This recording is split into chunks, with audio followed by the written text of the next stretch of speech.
Honorable members, uh, we experienced some time constraints. There are members still in the bus. Some roads are closed. I would like your indulgence. You can hang around. There's coffee, there's tea, there's water, there's fruit up until members arrive. My apologies for this. There was quite a numerous miscommunication on meetings of this nature because of the opening of Parliament.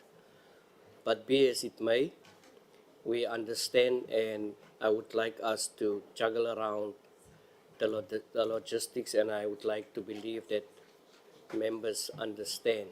My apologies, TM. Our apologies.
Honorable members, I use this opportunity to welcome each and everyone.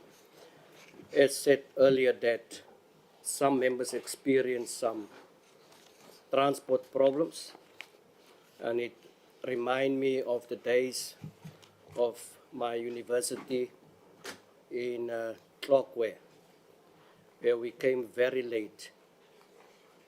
We were 5 in the car and we had to write exams. And we came very late, and the prof was Prof. Smith. I will never forget his name. And he said, well, you 5, I will not let you write. I'm going to ask you one question. Is everyone get that answer right? Then I'll give you full marks for the exam.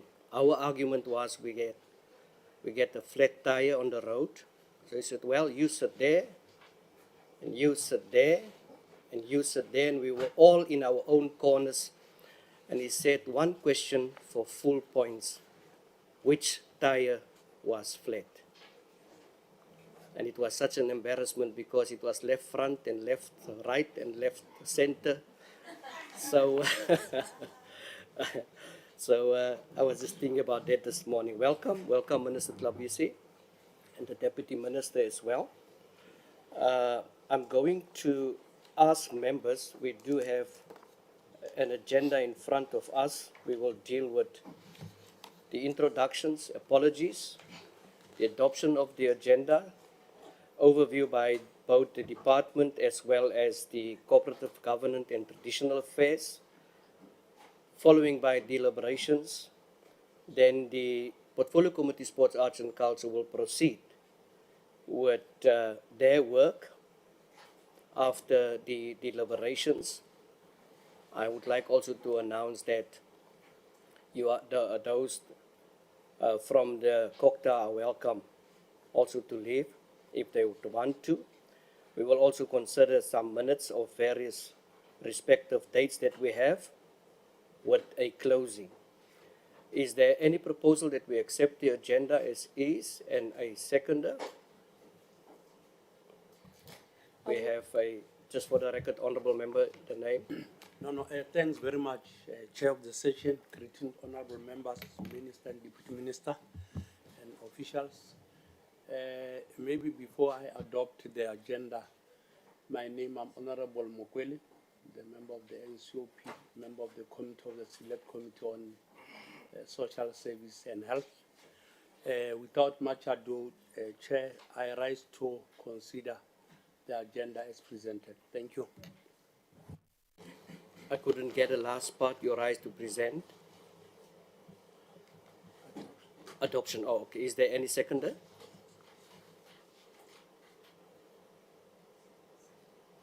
Honourable Chair, Honourable Sali. Thank you, Honorable Sali. Honorable members, may I ask, is there any apologies? Jabu.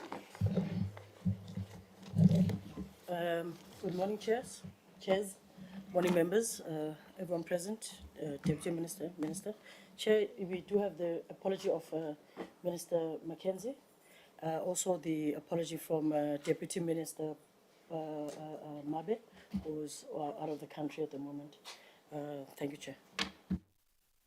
Any other apologies from other angles? Good morning, Chairs. Good morning, Minister. Good morning, members. Honorable Sibande has sent an apology. He has a bereavement, and Honorable Nobo from the Select Committee. Thank you, Chairs. Sorry, Chair, another apology just came in for Honourable Ngosi Lutuli. He won't be able to attend. He's in Durban at the moment, Chair. Thank you. Thank you so much. Apologies so noted. Honorable members, may I ask that we start a process of introduction? I would request that all members introduce themselves.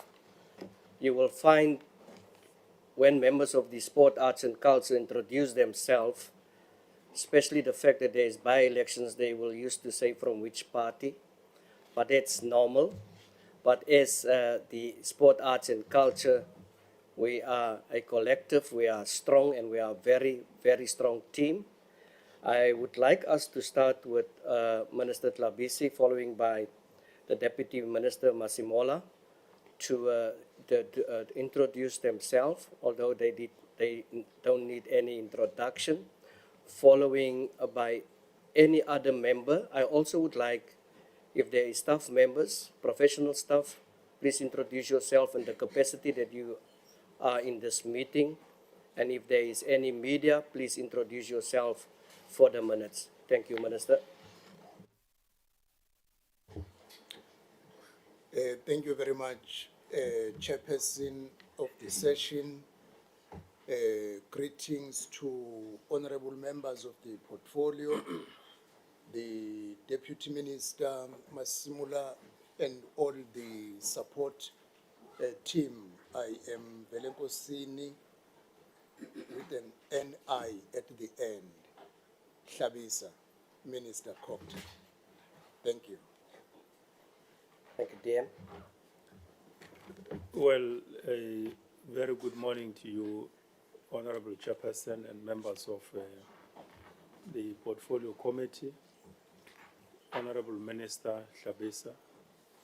My name is Namani Dixon Masemula, Deputy Minister of COCTA. Thank you. Honorable Chair, I will request the DG Changana to start, and the team that is accompanying us will then follow. DG? Good morning, Honorable Chairperson. Good morning, Minister, Deputy Minister, honorable members of the committee, colleagues. My name is Mbulelo Changana, DG of Tikoko.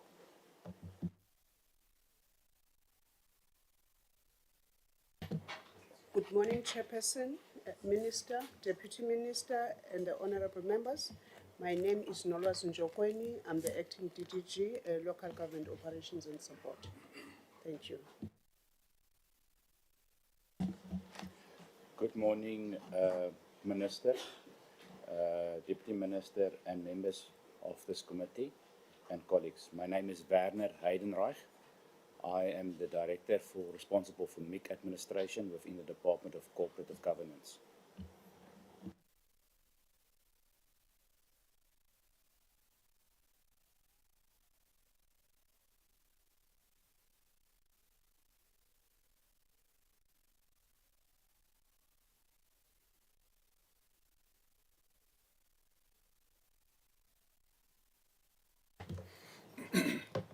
Good morning, Chairperson, members of the committee, our Minister, Deputy Minister, and my colleagues.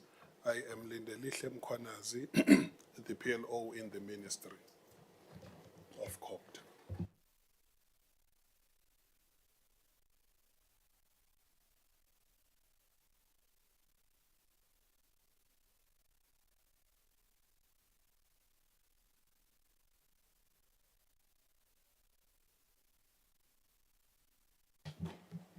Good morning, Chairperson. Morning, Honorable Minister, Deputy Minister, Honorable members, colleagues. I am Tivedi Chepapi, PLO in the Office of the Deputy Minister. Thank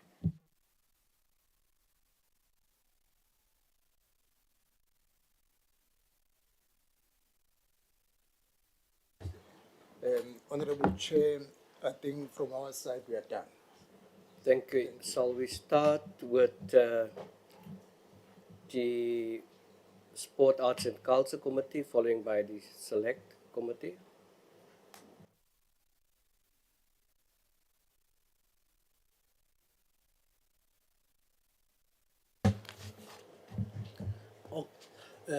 Good morning, Honorable Minister, Deputy Minister, and colleagues. My name is Maki Feni. I am the Select Chairperson of Education, Science, and Creative Industries.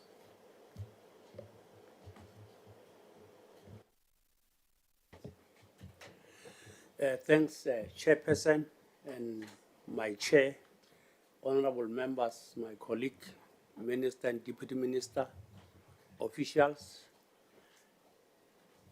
My name is Malesela Franz Mukwele. I'm the whip of this select committee. Thank you.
transferred to the municipalities to certain outputs.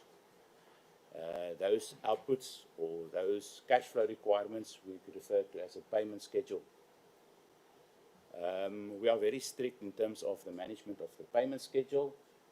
If a municipality has not proven, and we've got a system, the Municipal Infrastructure Grant Management Information System, if a municipality has not proven that it is able to have spent its transfers up to 60% of its previous transfers, it will not get the following transfer as mentioned within the payment schedule.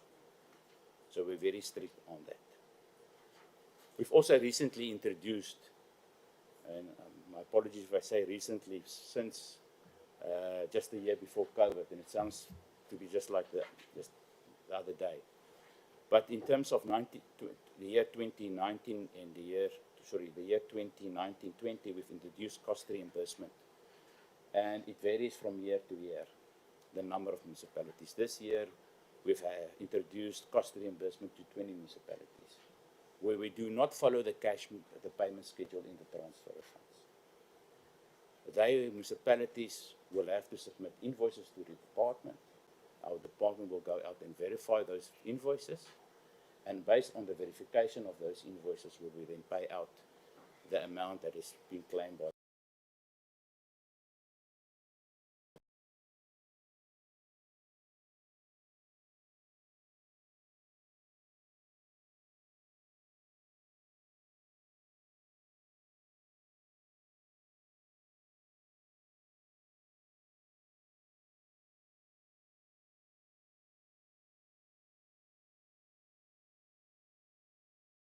municipality is a persistent underperformer, especially when it comes to the midterm review by the end of December.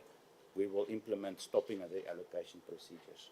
If they don't meet certain thresholds in terms of the MIC framework, and those frameworks are indicated, or those thresholds are indicated within the slide, if they do not meet those thresholds, monies will be, or monies could be stopped from those municipalities if they do not submit to the department acceleration plan proving that they will be spending the money by the end of June. The second bullet is also stopping and reallocation. So the stopping and reallocation, the stopping of a local municipality's money to the relevant district municipality. And in the sports and recreation, sports infrastructure sector, we have recently implemented this with regard to the municipality Dipaleseng, which have received an allocation of 5 million rand for 24-25 financial year. The municipality has indicated they cannot implement the 5 million rand for the purposes it was intended, and we've agreed with the local municipality that that money be reallocated to the district Gertsibande, which has indicated they are willing to implement it on behalf of the local municipality. So that's a good example where another sphere of government comes to almost to the rescue of a local municipality to implement on their behalf. Then a most recent addition to our armor of interventions is a stopping allocations of either a local district municipality for the transferring officer to implement on their behalf. It implies that the shifting of the funding from a Schedule 5B grant, a direct grant, to an indirect grant to the department, where the department will implement on behalf of the local or on behalf of a municipality. And we have appointed our agent, the Municipal Infrastructure Support Agent, MISA, to assist us in this regard.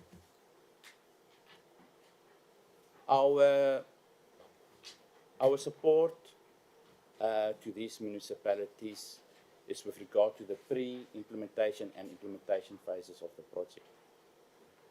We support municipalities on the infrastructure program and support to ensure that municipalities will have projects aligned to address with remaining backlogs are appropriate, planned and scheduled for implementation. It's not only DCOP that plays that role, and I want to reiterate or emphasize the point of DCOP and its provincial counterparts playing a very big role with regard to ensuring that the appropriate support, pre-implementation and implementation support are being provided to those municipalities. We do project verification support to municipalities to ensure that the projects to be implemented by municipalities do meet the conditions of the grant. As you know, the MIC is a multi-sectoral program. It consists of many sectors, the water sector, the road sector, and many norms and standards do apply across all of those sectors. So although we've got general norms and standards, each and every sector has got its own norms and standards, and we want to make sure in our workflow processes when we do approve projects to be funded from their MLG allocations, that those projects do conform to the norms and standards of a sector department. Support municipalities to spend trajectories of their MIC programs, and that's very important. We monitor that so that at least these municipalities do achieve the appropriate thresholds at the appropriate point in time for monies not to be stopped. Support municipalities by setting up possible spending trends and that these trends are maintained as per the preset payment schedule, attending coordinated spot checks to targeted projects. And you would understand that at one point in time, there's almost 2,000 projects being implemented in the municipal space being funded from MIC. It takes a considerable effort to get to each and every project. That's why we've got spot checks or coordinated spot checks. Those coordinated spot checks are not only managed or attended by COPTA, it's attended by the sector department, by the province, and by the relevant district municipality if it's a local municipal project. The above is strengthened by the technical level by the MISA when participating in technical support and verification processes for cost reimbursement and are undertaken. And you will remember that I've spoken about cost reimbursement. Our department do not have engineers. Our engineering capacity is within MISA. And when we do cost reimbursement processes and verifying progress being done, MISA will do that on our behalf. Sector departments participate in project workflow processes, guiding municipalities towards compliance to sector norms and standards. I've already alluded to that during the project registration process and the monitoring of projects when implemented. So I've spoken to coordinated site visits. These sector departments do follow us with regard to our execution of those coordinated site visits.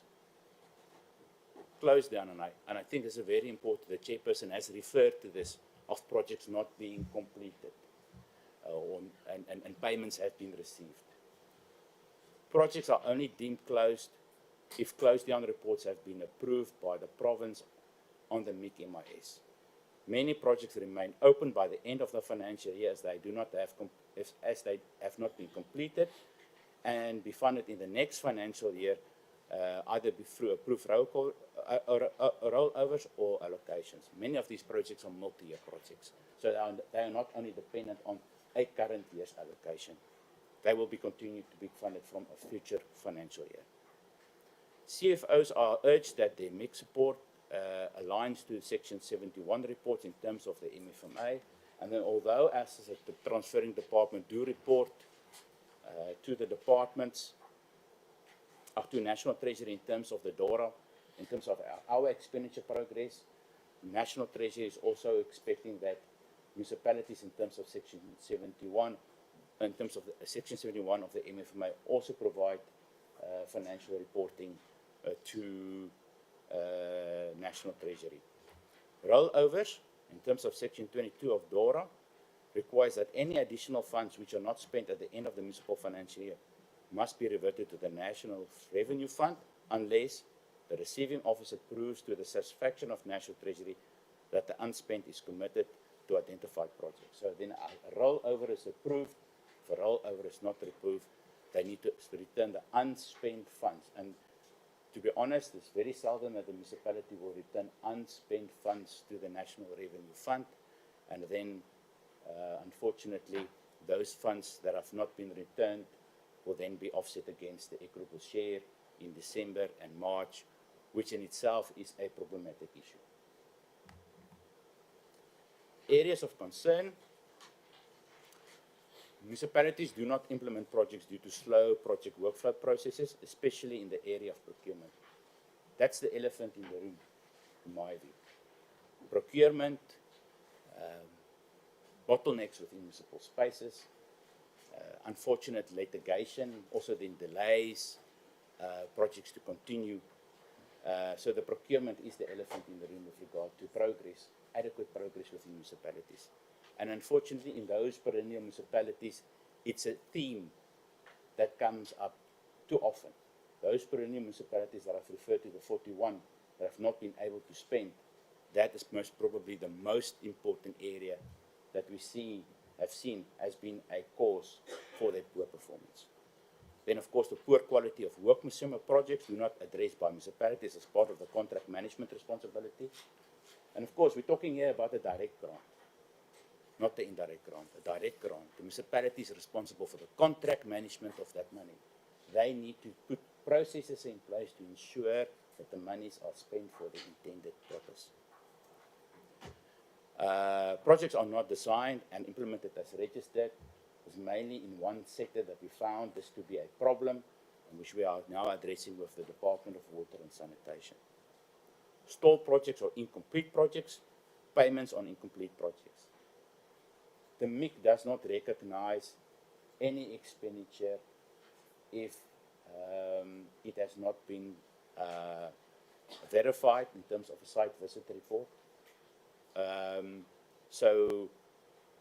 But at the end of the day, due to issues between the contractor and the municipality, a project will come to an end and then the project gets halted. A municipality is not allowed to commit other projects to be implemented unless it starts to address the stalled project, meaning that it has to start providing us as a transferring officers with reasons or justifiable reasons why it's not able to continue with the stalled project. Municipality not having the ability to execute technical and contract management requires, and I've already referred to this as many municipalities, especially again those 41 municipalities, facing the gap that they do not have the appropriate technical skills and the proper contract management abilities. So the recommendations, DCOC to facilitate to improve the accountability of municipal mayors towards provincial executives. This has been visible in the Eastern Cape, KwaZulu and Mpumalanga provinces. We have seen that where the MECs of local government responsible for COPTA, my apologies, have got a direct interest in making sure there are high levels of accountabilities of their mayors towards the executive. We see that those provinces are the provinces that are doing better on the MIG. As I indicated, it's in the Eastern Cape, KwaZulu-Natal, and Mpumalanga provinces. And that's an area that we need to build on so that we ensure that that level of accountability persists. DCOC to coordinate the strengthening of existing pre-implementation, implementation, monitoring, and support responsibilities of DCOC through MISA, provinces, and sector departments. And I'm urged the Department of Sports, Arts and Culture to participate in those processes as well, not only on the ring-fenced amounts, but also then on the general MIC funded, the other sports infrastructure areas that has been funded by the MIG. And we've got some successes in many of these provinces where provinces themselves participate in sports departments. Within provinces do participate in the workflow process in terms of registration, but in some provinces that process is still wanting. DCOC to facilitate the enhancing of the MIC MIS to assist with approved analysis and underperformance of the MIC. DCOC and provincial counterparts to strengthen municipalities' ability to improve technical as well as contract management capacity. DCOC and provincial counterparts to ensure that relevant stakeholders are coordinated to ensure that appropriate guides are implemented to appoint appropriate capabilities to design and implement projects. And then, of course, the last one that involves the Department of Sports and Arts and Culture, DCOC, and the department to improve project registration workflow processes, to register projects timelessly, to provide adequate time for designs and implementation within the year of implementation. That's the last area that we need to work with the Department of Sports, Arts and Culture. such as in any other department within that workflow, is to ensure that they do participate in these workflow processes, making sure that norms and standards do apply or are considered when projects are registered with municipalities. We are not the custodians of certain norms and standards. Only the Department for Sports, Arts and Culture in relation to sports infrastructure is the custodian for those norms and standards. Thank you very much. Thank you very much, Heinrich. Perhaps it's important to underscore 2 points that Heinrich has raised. And one of them is the enhancing the intergovernmental relations aspect of this work, because provinces do have a role to play. He has highlighted 3 provinces, Eastern Cape, KZN, and Mpumalanga. Those 3 provinces are doing very well in terms of expenditure, if you look at them in MIG, because provinces are hands-on. And they've raised this matter at MINMEC to say, please, let's enhance the IGR aspect of our work. As we all know, the system of cooperative governance in this country is enhanced and is constitutionalized. So whatever we do, we have to do it with other spheres of government. So we want to underscore that point. The other point that perhaps it's important to underscore here is the work that National Treasury is doing on the grant review. That bus has not left the station yet. I think it will assist us to pay attention to the work that National Treasury is doing on grant review, because they are reviewing all the grants, not just MIG, all the other grants, USDG, which goes to the metros. So they're taking a fresher look at how the grants are being administered. So you may want at some point to ask National Treasury to come here and share the work that they have done on the grant review, because it will affect the work that we're doing. Some of the changes or reforms on the grants are changes that can only be led by National Treasury and not by ourselves.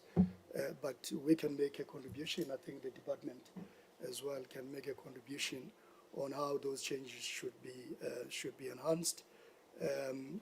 We discussed these things in various structures, including the budget forum. And the latest discussion was in the budget forum, which is chaired by the Minister of Finance. So this is an evolving space, and I think that we need to pay attention to what is happening here. Thank you very much. I'll hand back to the Minister. Thank you very much, DG, for the presentation.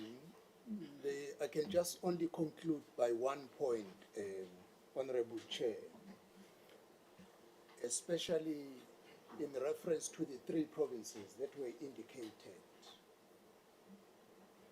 The issue of deployment, the issue of capacity goes a long way. Because if you look at the 3 provinces indicated, Eastern Cape is a former MM, and he definitely should know what has to be done when.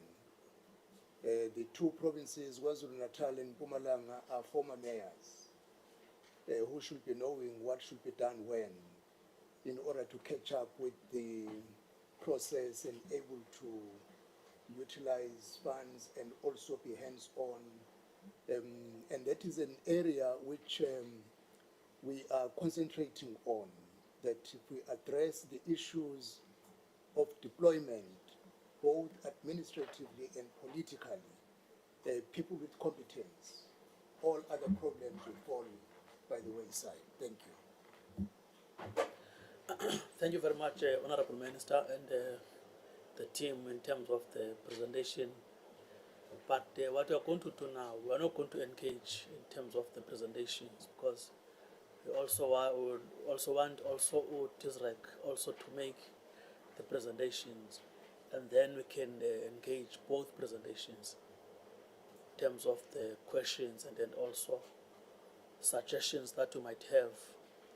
Indeed, Honorable Minister, I think in your conclusion, I think one would argue that we're moving on the right direction, even though that we're still experiencing some of the challenges that we're identifying, but it is not the lost case. Because sometimes when you argue a lost case, you say there is nothing that you can do. But in this instance, at least if we can, stand bold to claim that at least there is a direction that we're moving towards in achieving our democratic and prosperous society. I think it is high time that we can argue about that now. So I will allow the presentation from the side of Desirek. Thank you very much, Chairperson. And we want to appreciate also the opportunity. Allow me to just, as we commence with our overview, which we have tried to keep brief, recognizing the role that COCTA plays as a custodian. Can I acknowledge yourself, Chairperson, the Chairperson of the Select Committee, Minister, Deputy Minister, and the colleagues. Our presentation is going to be brief, Chairperson. We speak to the purpose and the background, but mostly we then focus more on the allocation since inception. Without going into too much detail, because we believe COCTA has provided a very comprehensive presentation, Chairperson. But we then also talk to the provincial performance breakdown. We give examples specifically going from province to province. And then we end up our presentation with the comments from our perspective. The Chief Director, as he has introduced himself, Lebogang, is in charge of infrastructure in the department, and he will take the committee through what we have prepared. Thank you, Chair. Over to you, Lebogang. Once again, good morning to Chairperson, honorable members and Minister, Deputy Minister, and the colleagues. Chairperson, just first to elevate one or two points that seeks to bring a link between this specific presentation and what was presented by our colleagues from COCTA. My colleague Werner had somehow spoke to it in passing. The issue of the 5% specifically earmarked for sport infrastructure within the Municipal Infrastructure Grant is as a result of the process that was indicated by both DG and himself of the collapse of the various infrastructure investments that were directed to municipalities, which gave birth to Municipal Infrastructure Grant. And one of those, Chair, was built for sport and recreation program, which was at the time under the Department of the then Sport and Recreation, and was of course meant for development of sport infrastructure, sports facilities. So that is the context to the claim of the sector in the MIG, because there is a program that was of the sector, and it was one of those that was collapsed into MIG. Chair, the historical background has been provided. What seems to be a misalignment, but which I believe it does not necessarily have to be a misalignment of material significance. In terms of our own information, indeed, the aspect of the ring-fencing of the portion of the 5% of sport infrastructure within the MIG for purpose of allocation, although transferred by COCTA. The time, the decision indeed was taken in 2015-16, but the actual implementation of the allocation from the ring-fencing portion of the 5% started in 16-17, and I will demonstrate as we proceed with the presentation. Chair, This part, ADG has already covered it, and some parts also have been covered by COCTA adequately, so I would avoid the risk of repetition and proceed to other points. Including this part, Chairperson, background has been provided already.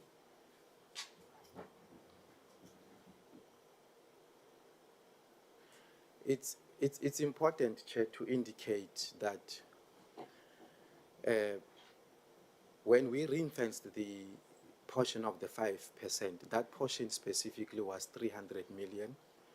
But at the time, the total value of the 5% within the MIG was calculated to be at 745 million, which means there was still other money available to be transferred through the normal MIG processes as part of the baseline MIG received that by municipalities. And that amount was 455 million. But also at the time, Chair, it's important to indicate that the 5% received by municipalities after the pie has been sliced, that 5% meant for sports infrastructure in a number of municipalities was not used for the intended purpose, primarily because of perhaps for the municipality sport infrastructure in light of other competing priorities, water, sanitation, was not seen much as a priority. But two, when a municipality receives 8 million, back in the time, municipality like Kaima in the Northern Cape would have 8 million as its total MIG, and 5% of it at the time, if I'm not mistaken, it was 300,000. There wasn't much, Chair, that the municipality could build with 300,000. No facility, not even a court, a simple court. And that's why the ring fencing, when it was adopted by both ourselves and COCTA, would agree that it would take a model, not of a formula, but of saying, what does the project require, how much does the project require, and allocate according to that. And as a result of that, many provinces were not compliant in terms of using the 5% for the intended purpose, except for the Free State.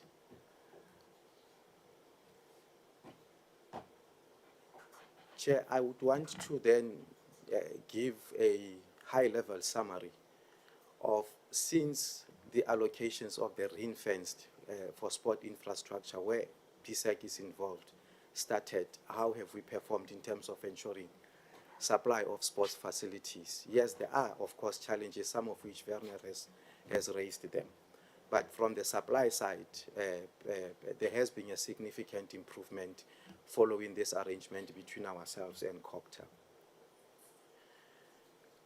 In 2016-17, Chairperson, 30 municipalities to the tune of 300 million were allocated.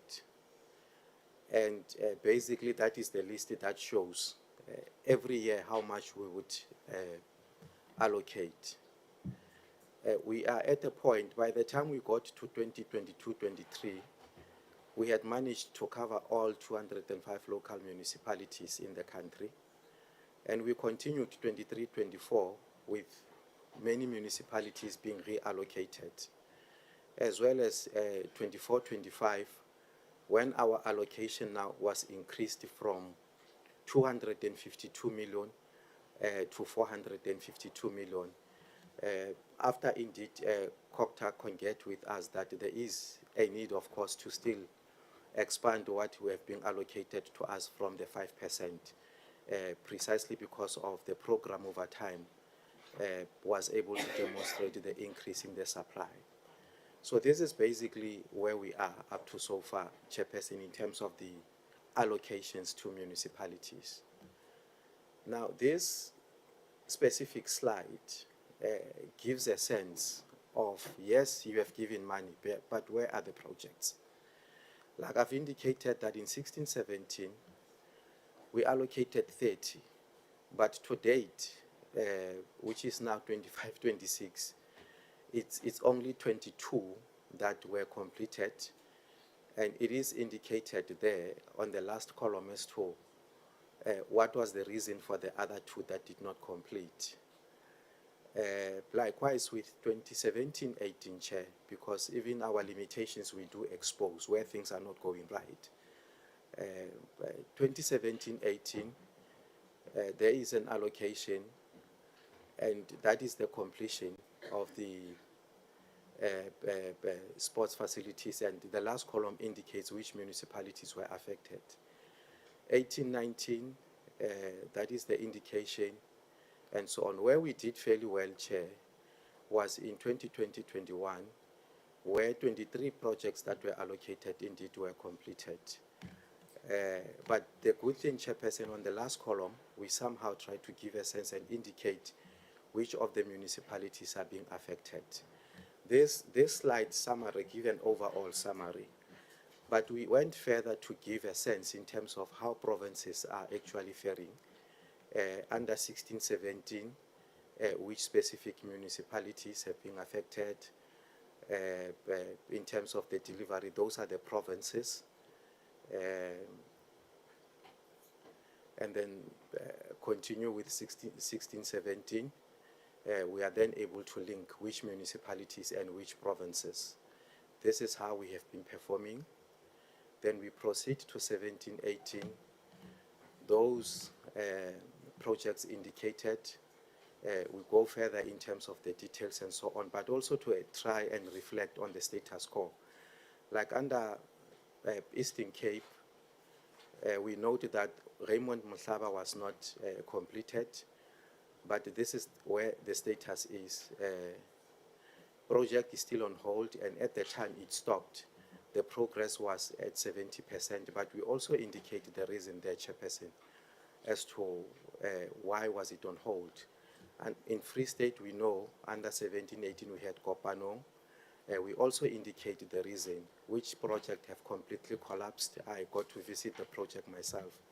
And likewise with Mfuleni, Chairperson. So I would not read for each and every single province, but just to give a sense to honorable members that we are trying our utmost best to track each and every single project that we have funded before, and that never submitted a close-out report to say the project was completing, and get a sense ultimately what is it that is going to happen. But there are instances, Chairperson, where allocations were made, and because, as Werner had indicated, that when you are not spending your MIG in terms of the DORA processes, there's a stopping and reallocation.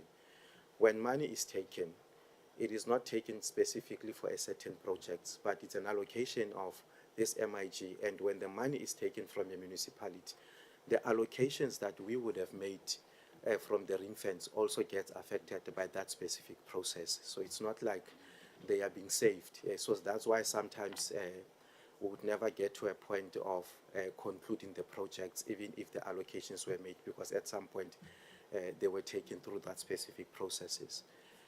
So this is the summary for each and every single year, Chairperson, of how provinces have been performing, and specifically in those provinces which municipalities still have outstanding projects or incomplete projects. Further to this, Chair, I want to get to our comments. Okay, just to indicate the point that I've already mentioned of additional 200 million, which was given to us by COPTA, and how it has impacted on the scale of supply, because on average, before this additional 200, on average, we would give about 25 projects per annum. And as a result of this addition, that has increased to 52 projects. We made that point already, Chair, that since the introduction of the ring fence, there has been an increase in the supply of sports facilities. Yes, we do note that there are challenges, but the point that is still a thorn to us, it's the issue of utilization, accessibility, and maintenance of those facilities that would have been completed through this funding. Because after we have left as a department, because the project would have been concluded, the sector now, because we do these things for the sector, still continue to face challenges at the level of the municipalities in terms of access to these facilities. As an intervention, we are pursuing as a department is to ensure that the sports councils, which are representative of all different clubs and so on, do get involved right from the planning stage of the facility to ensure that even upon completion, the utilization then is somehow guaranteed. The recommendation that we make also is for the provinces to develop clear guidelines in collaboration with SALGA and provincial confederation to establish legitimate local sports councils or local sport confederation. Sometimes they exist, but due to politics in municipalities, you would find that no, they are not being recognized. So the whole issue of the guidelines would help us on how to guide the whole process of establishment of these structures to ensure that they are able also to be part of the army that monitors the project, but also gets to ensure that those projects, once they are completed, facilities do get utilized. One thing, Chair, that is important to us, but I know that there is a willingness from the side of COCTA to engage with the department, but it's important that it's elevated considering what honorable members have said on this matter previously. Currently, the Municipal Infrastructure Grant does not allow building of sports facilities in schools. And surely the argument, or part of the argument to that is that there is norms and standards of infrastructure in basic education, which then also says integral to the infrastructure that you build for learning and teaching, what must also be included is a infrastructure for a minimum of 2 sporting codes. But unfortunately, that is not applied retrospectively. Already when these norms and standards were introduced, we had already more than 23,000 schools, and many of them did not have facilities. So the situation still remained, although the new ones are likely to benefit because of this specific norms and standards.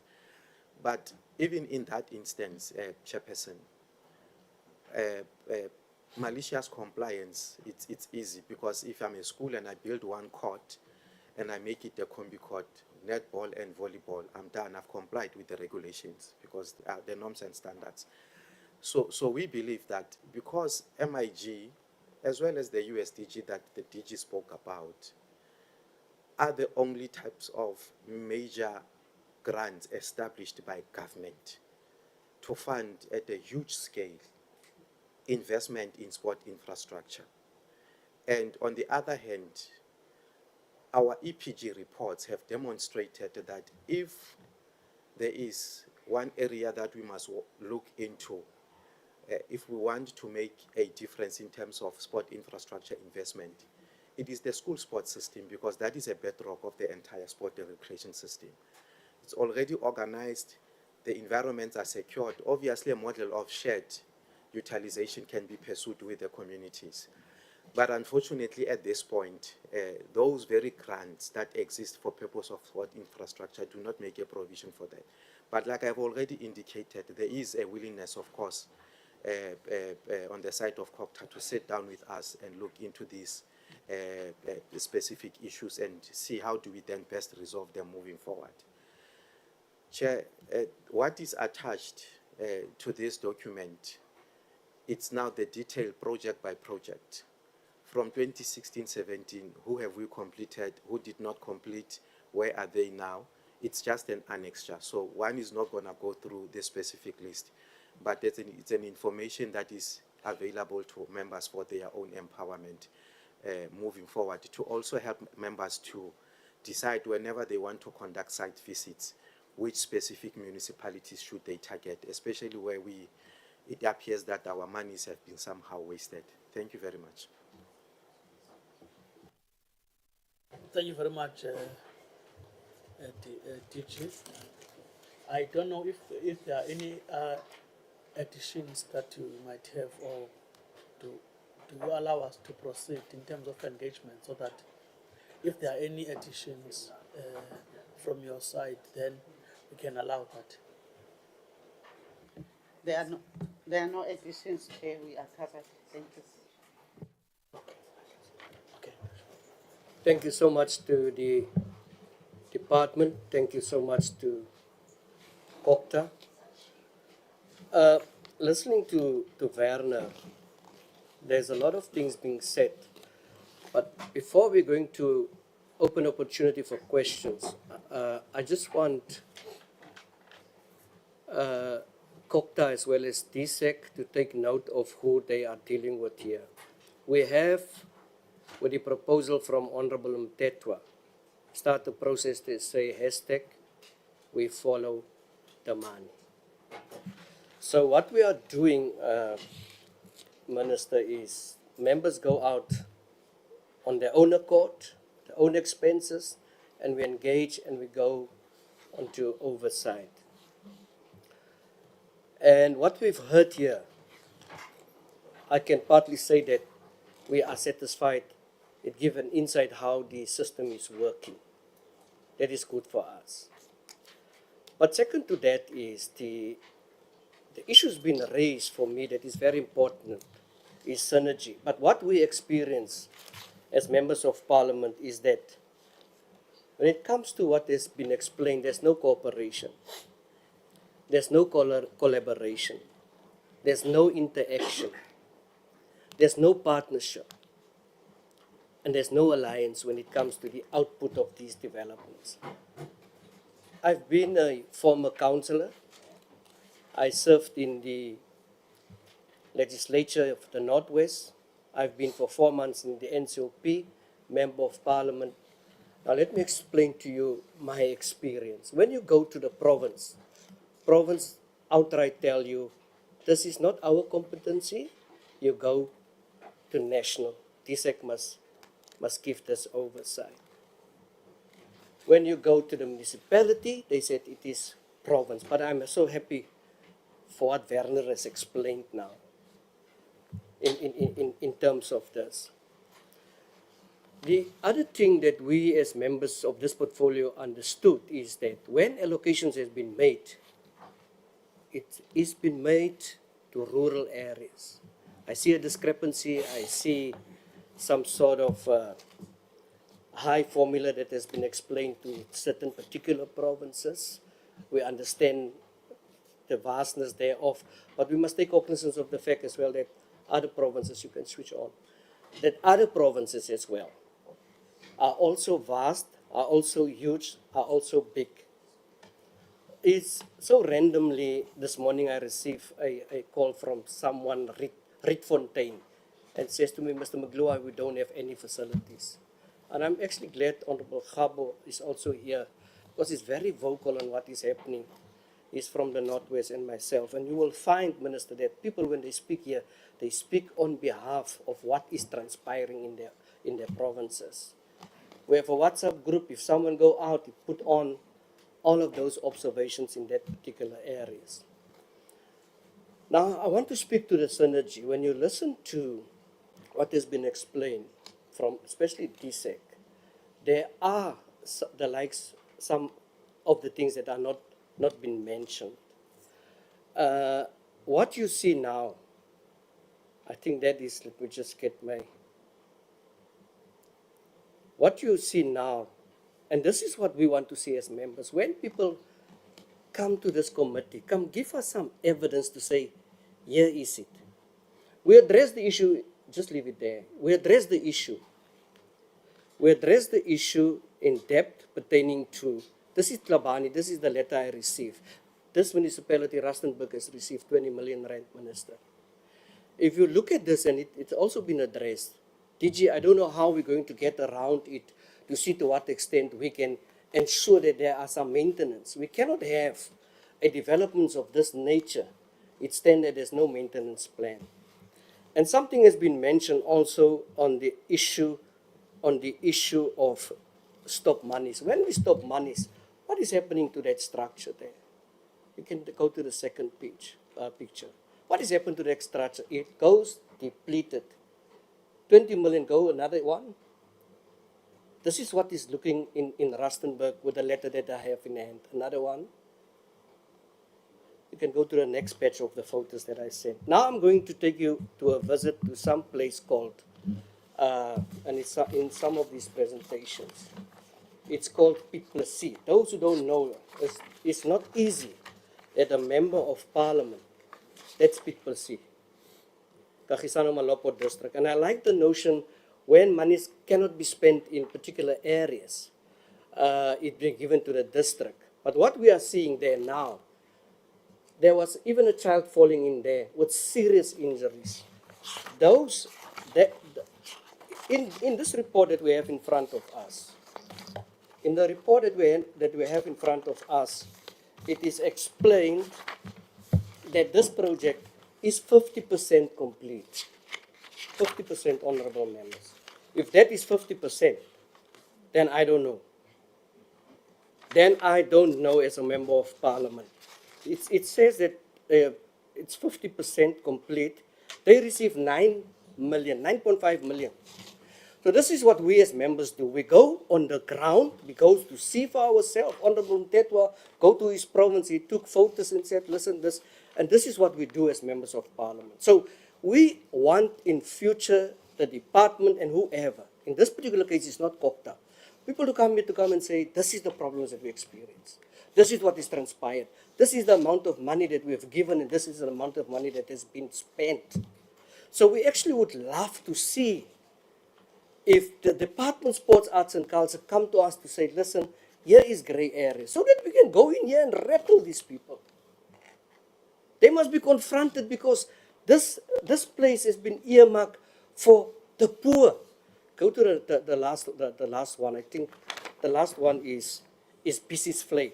Those who don't know where's Bisis Vlei, I'm from the northwest, is in Titsabotla. And we all know what is happening in Titsabotla with the problems that we have in Titsabotla. There's another batch I sent to you. I think.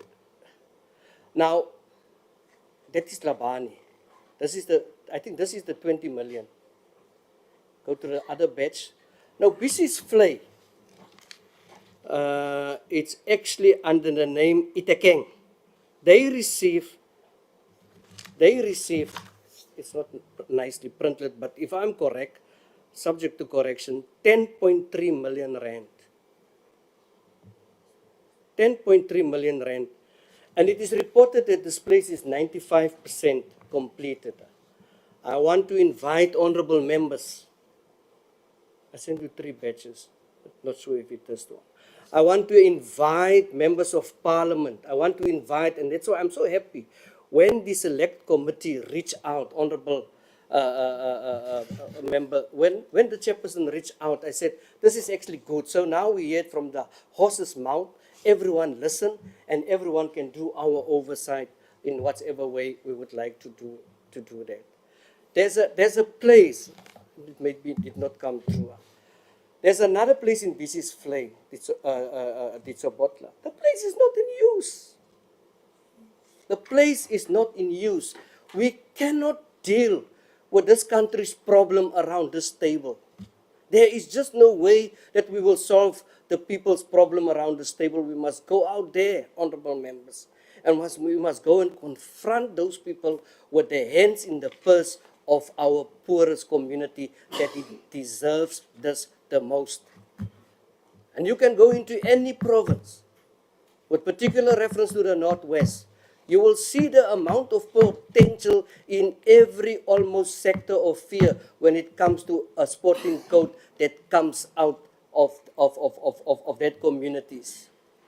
We have a very young girl now from Matlosana that is going to play the finals in the under-19. So these things can happen. I have said the other day in one meeting that 5 million has been given to Tlokwe, the former Potchefstroom, to upgrade because they are also, you know, a reserve to hold the World Cup in Potch. You must see what is happening, how these monies that we as DSEC and we as Kokta and whoever is giving to these people, how these monies have been hijacked and to see to who can we give this, which friends and all of those. So we are going to give members now an opportunity, and again, following what is been presented here, with this list, it's a very long list. We should go out and compare what Werner has explained, what has been allocated to these respective municipalities, and we must go out with this list that has been submitted to us and go and to see for ourselves where it is, even if we have to invite independent people, consultants to come and see, listen, does this justifies 20 million? Does this justifies 5 million or 5 million?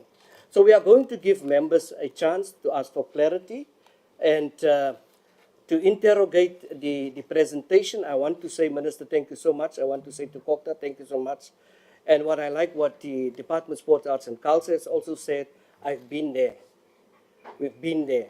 What we are interested is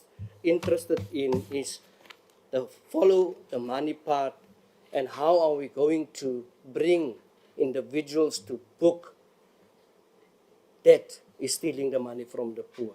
We will open, Chair, you can proceed. No, thanks, Chair. I think, Chair, you are leading us in a correct direction, because really our role and responsibilities is constitutionally clear what we are supposed and expected from us as political leadership. Chair, in the representation of DESREC, there's an item there that talk about the Western Cape COGTA refusing to sign the allocation of a certain amount for the benefit of the poor community. It is not properly elaborated. I was really interested in terms of exactly what happened and the progress that was made in terms of specifically for that one, because it attracted my attention, where the MEC, was directly involved, and then also the Minister of Sport, I think, made a declaration, if I may put it, to say, look, we are not going to no longer going to budget or build any new facility currently. What we are going to do now is to maintain what we are already having as facilities. I wanted to check that is COGTA or DESREC able to confirm if this is true, and if so, how is this being implemented? And also, the department, in terms of the municipalities, to which sport facility, like in terms of the presentation that we're making, that there will be I don't know whether there's a collaboration between the Department of Education and COGTA in terms of the facilities, where you were no longer going to utilize what you used to have in terms of building the sport facilities within the school premises versus the ones outside, and also which communities have you identified in terms of restarting now the new process, because we are saying that we are going to come up with a new process now, which is going to be addressing, what we were having as a challenge. The last one, there are those facilities that are white elephants, where the money have been allocated. Some of them have been completed, but there is nothing. In fact, they were just misplaced because there was a budget that was available. So what plans do you have for those? I just want to end to those. Thanks, Chair. Thank you, Chair. Let me start from Honorable Aris. Then we come this line, and then we're going to take the members in front, if that is in order. Yeah, thank you very much, Chairperson. Thanks to the department for the presentations. However, I feel they have bombarded us with presentations since 2016. It's 10 years down the line. But as much as they have bombarded us with that information, there are some of that projects that are incomplete for such a long time. Chairperson, I want to check in terms of poor quality of work, and I want to check what accountability measures there are in place for contractors that not fulfill their obligations. Because every time we come into the portfolios, we just heard of contractors, they have left the sites and nothing happened. How are we recovering these monies that these contractors are gone with? And then also I would like to address another issue is in terms of these monies that's been allocated. The standard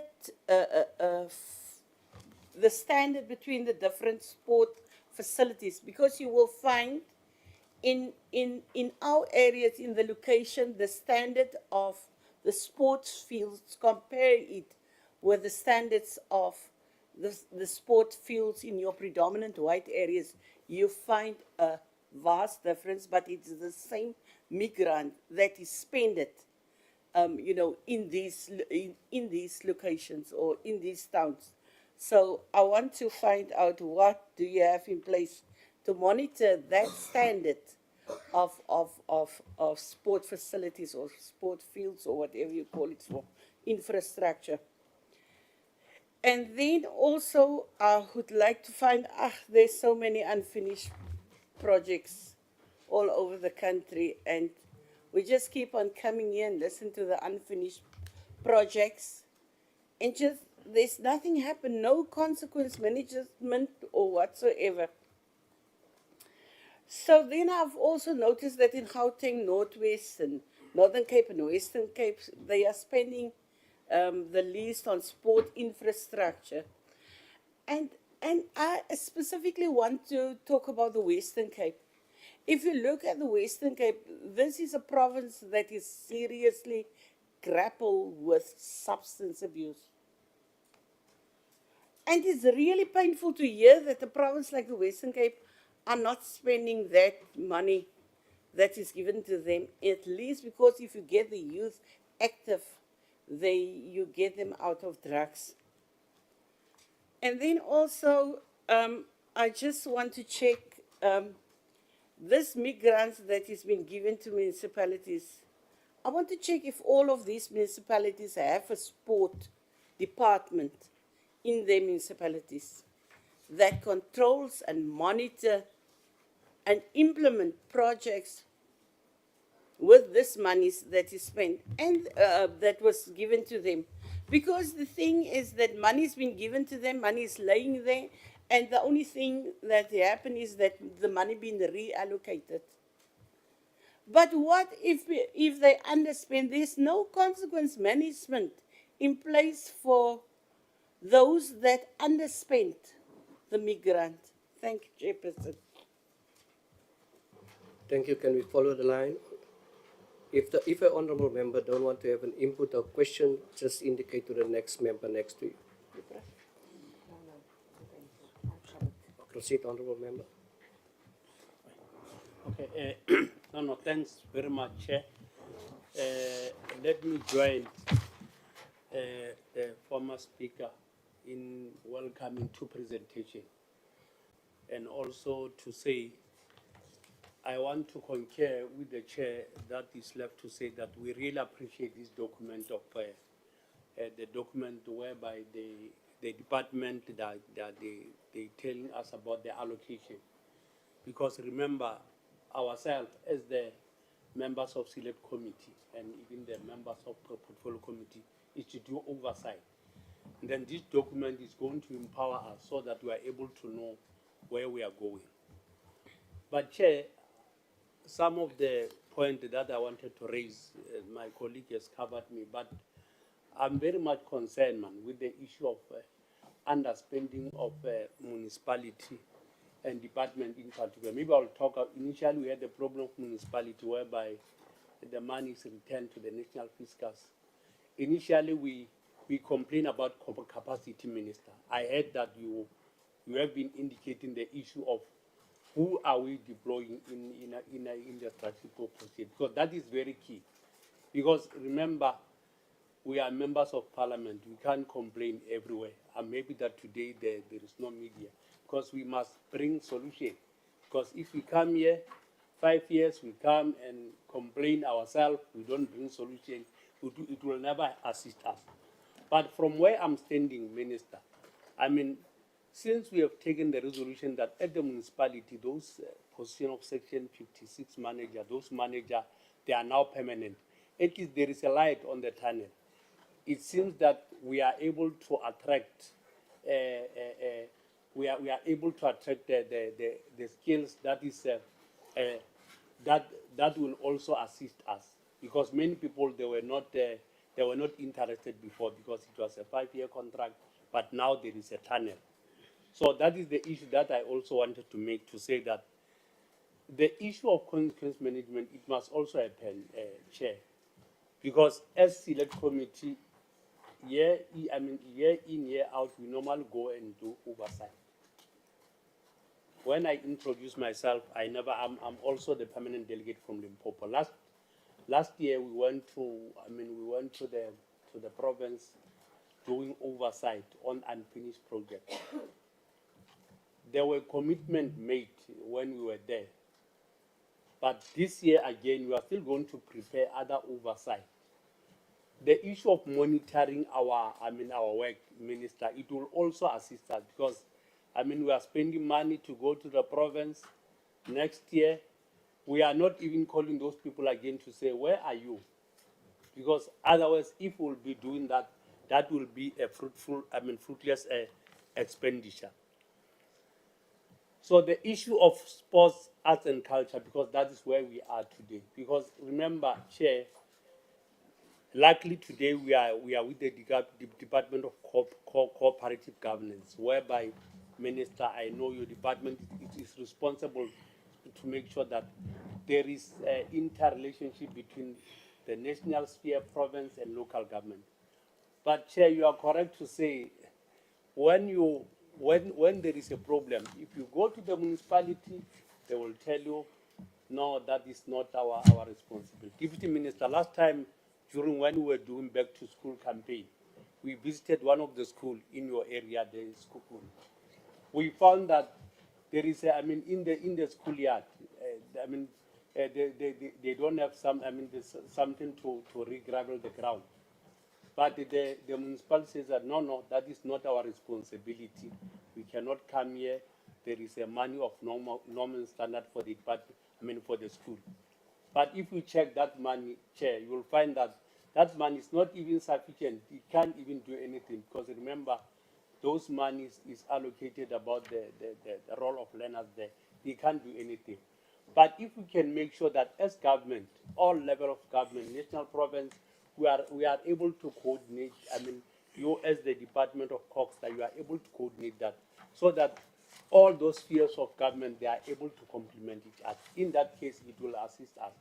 Because otherwise, we'll come here and complain, and no one is taking the responsibility. While we are here trying to ask ourselves to say who's supposed to do what and all those things. But safe to say, Chair, maybe without wasting time, like I'm saying, honorable member has covered me with the issue that I wanted to raise, in particular about the issue of consequence management. There is a lot of abandoned projects. We found that they said contractors run away with their money. That is in this book. Because remember, that is where the national government, they are funding the sporting facility at the rural area. But you'll find that when you get there, that money is gone, the contractor is gone, no one will do everything. That stadium would remain as a white elephant, and then we are not doing anything. Our people will remain suffering. We'll start complaining, but we are not acting. So I should think, maybe through your good self, Minister, as you are responsible for all levels of government, if we can make sure that we coordinate all spheres of government, we make sure that at the end of the day, we manage. But safe to say, there is light on the tunnel. I mean, things are not like before, Minister. I should think we are getting there. The only thing is just to make sure that we keep on focusing on what we are doing. I thank you, Chair. Thank you. Before I'm going to give Honorable Briet an opportunity, I'm going to give the Department, DSEC, an opportunity to respond. And if, DG, there's something from COCTA, you're much welcome to just add. So the two issues is the poor quality by the two members and the consequence management, if any, and how is the department dealing with unfinished projects that include underspending. And the issue that comes up very serious is the synergy with the respective partners responsible for implementation. DSEC?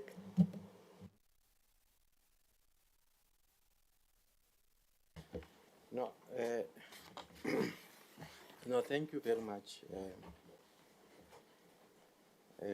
honorable members. Chair, I must appreciate the concern, which is also our concern as DSEC in terms of poor state of facilities. Excuse me.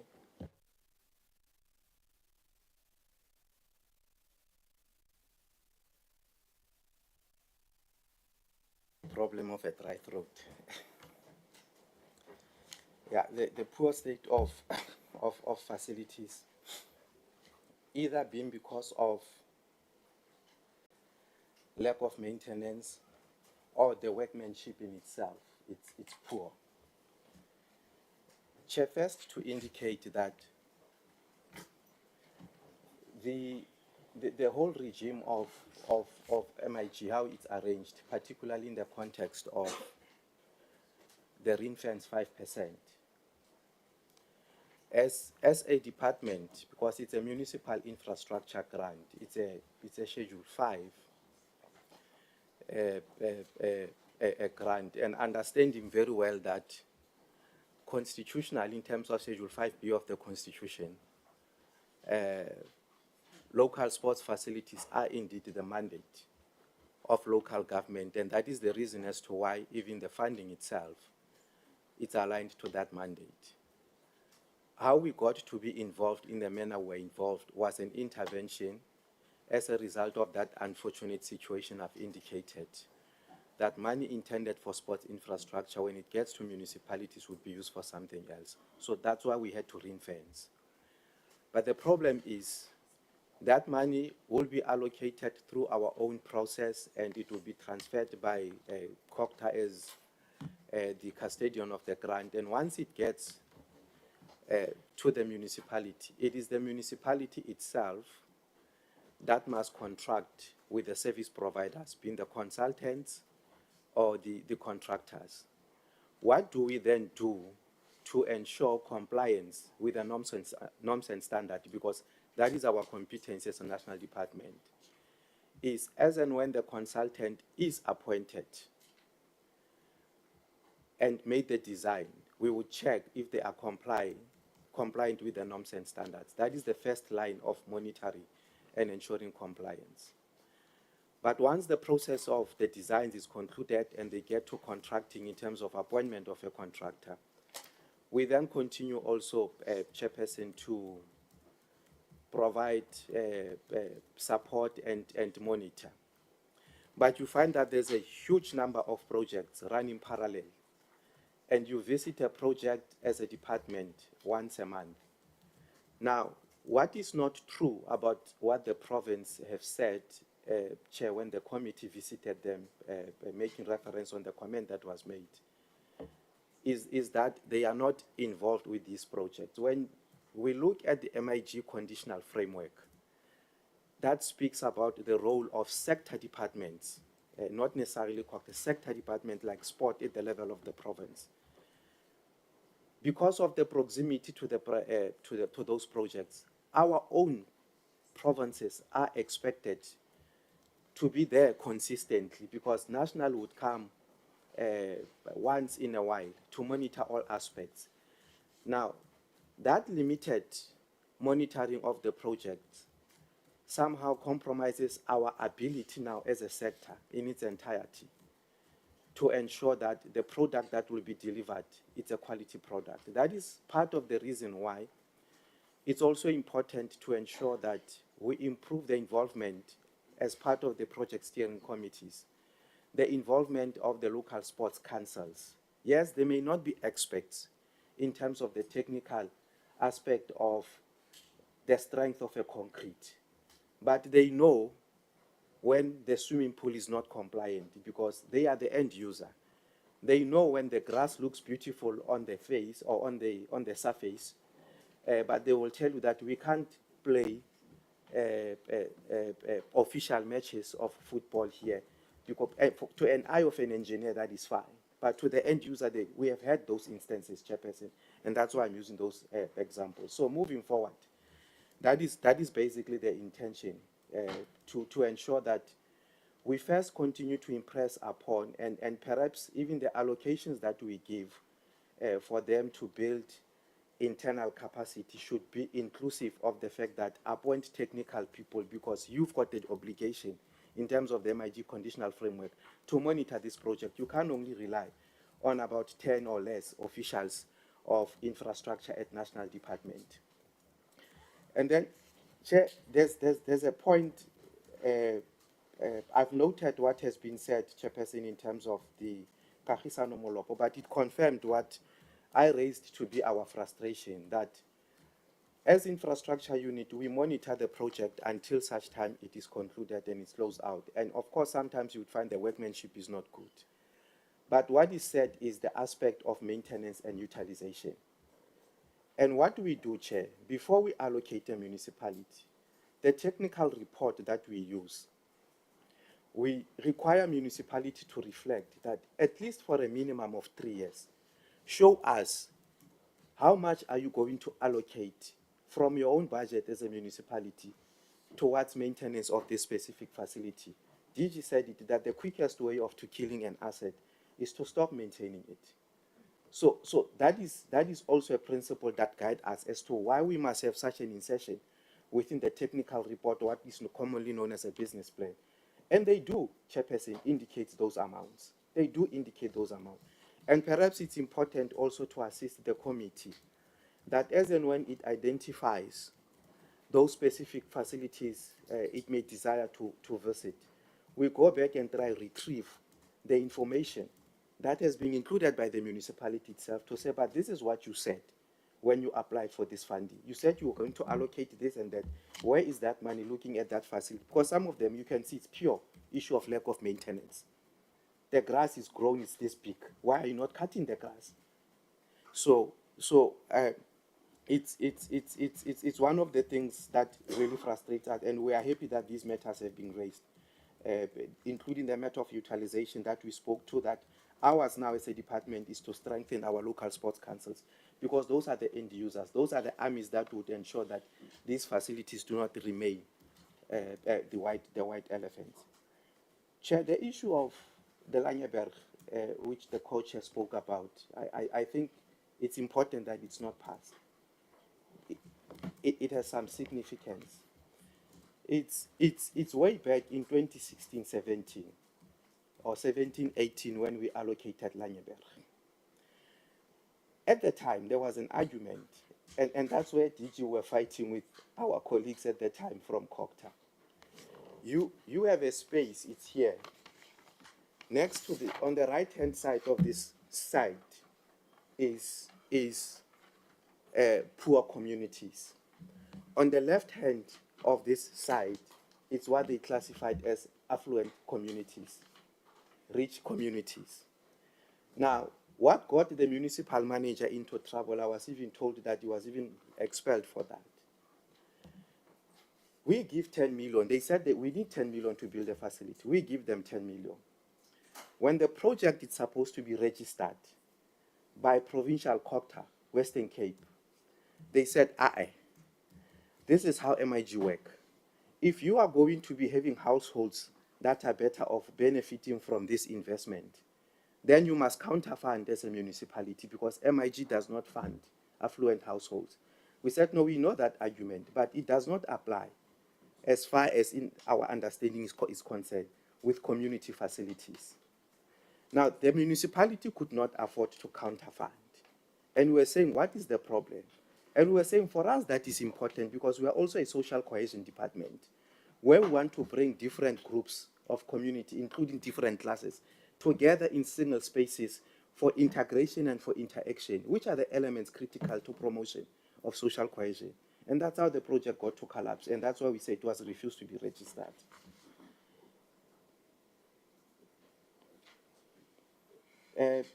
Chair, the issue of the buildings in schools, I think we have already indicated that it is our intention to engage with a COGTA department. There's an appetite to listen to us, just like they listened when we requested 200 million. I don't know if I've missed anything. Chair, can I just add, before I hand over to COGTA, just on the, adding to what my colleague is also saying, on the questions from the co-chairperson with regard to also the statement that the minister made regarding, the minister Tisek made regarding a need to focus on repair and maintenance instead of continuously building. And indeed, Minister Mackenzie did highlight that, and subsequent to that, there has been meetings that have started taking place. We prioritized federation, and I'm saying prioritized, Chairperson, because we are looking at the different sport codes as against the challenges and the demands that exist, and taking into account the dynamics as per sport code. So parallel to the engagements that are happening with these federations, there is also an audit that Minister has commissioned that we do, so that we are very clear in terms of existence of the facilities, but where they don't exist, the plan that needs to then address the provision of the facilities in those particular areas. So it's an integrated approach, Chairperson, that Minister and the department is actually following. I think in as far as the issues of sport facilities in schools, colleague has spoken to that. You are aware, Chairperson, that subsequent to the signing of the MOU between the two ministers of DPE and the Minister of DSEC, the working is now focusing on the implementation plan that looks at how do we then put that into operation. So it doesn't necessarily just focus on the sport facility aspect, but also focuses on the issues of development and the like. I believe Minister has spoken to the Portfolio Committee of Sport, Arts and Culture about the project 350 that want to use that as the vision towards our working in as far as the next Olympics are concerned. I just wanted to add that, but also perhaps just to echo and to support, Chairperson, the recommendations that were put down by COGTA in their presentation, but also the emphasis on the issue of intergovernmental collaboration and building and enhancing that relationship across the spheres of government. Thanks, Chairperson. Mr. Magwera, there's a stadium in Limpopo, I think Sesego. It actually was degenerating to a white elephant. That stadium has been revamped. It will now accommodate Premier League games. And as we're speaking here today, on Saturday, Cape Town City will play there against the local team. It's been taken to the locals. So it can be done. We note the passion. It can be done. And actually, those are also the people that we must call to Parliament to come and sell how to actually get it right. Honourable Breed. Thank you, Honourable Chairperson. Chairperson, I want to thank the presentations, as my previous colleagues have mentioned, and specifically the inputs now from the ADG and the presenter, because I made a note that said silo working, and I think that is is coming a long term since the previous parliament. We've seen isolated working of departments and not seeing a function, and that then leads me to my question. DSAG did mention the way in which they are having an audit and looking at current sports fields, but I would like to know, taking into account the DDM we know so well and have varied opinions on, and the MEG grants, and how municipalities largely have to identify and prioritize their areas. Does DSAG evaluate the municipalities in terms of the identifying of the necessary sports fields and the priorities in terms of, and I've been trying to think of an example, because I have one in the Free State where the sports stadium is far away from the community, or where they built a rugby field, and it's a community who plays soccer. So there's rugby poles, but there's no soccer nets. And does DSAG, because that at the end of the day, as the presenters spoke of, the waste of money that is happening. So is there a way that DSAG is actually doing that to ensure that we are actually identifying not just where we need a sports field, but the correct sports field, and then leading to that, the presenter, sorry, I think you, it was a DDG, so I missed your name, I'm very bad with names. You mentioned sporting councils, and I think that is good, and the involvement of sporting councils are good. But I know in certain municipalities, and specifically in rural municipalities, in like a province like the Free State, in the Southern Free State, we don't necessarily have sporting councils and community involvement. How is DSAG actually looking at, with SALGA, looking at actually involving communities and creating sporting councils to actually be your eyes and ears on the ground? Because, and I'm so glad Honourable Aris and Honourable Mokwele answered, because I also made a note regarding consequence management and how does confirmation happen. Spot checks are good, but we need more than that. Then I want to move on to, are we having, I know water and sanitation in terms nationally have a list of contractors that they always work from with municipalities in terms of MIG grants, and to say blacklist contractors that have in the past done under par work, and to ensure that they do not necessarily, as we've known, and I think the Honourable Minister of COPTA said it once in an engagement in the NCOP, where we're having contractors not perform in the Free State and then move to the Eastern Cape, and we're seeing then a lot of under par work. So are we having a list from DSAG in terms of that? And my last thing, but I think that was partially answered, is how do we speak to the disrepair of sports stadiums, not just seeing that every 5 years we continually refurbish the same sporting fields and actually not seeing new sporting fields built. Chair, I will leave it at that. I think the rest of my colleagues have many questions too. Thanks. Sorry for doing this unto you, Honorable Makhato. I'm going to give to DSAG again. There's quite a number of issues that came out. Refurbishment, very serious issue, DSAG, because we haven't seen the full and prompt utilization of facilities. Instead, every time there's refurbishment. The issues raised, refurbishment, Sporting Council cooperation, needs analysis, evaluate municipalities that does not perform, list of contractors, and are you prepared, or do you have a process to blacklist people?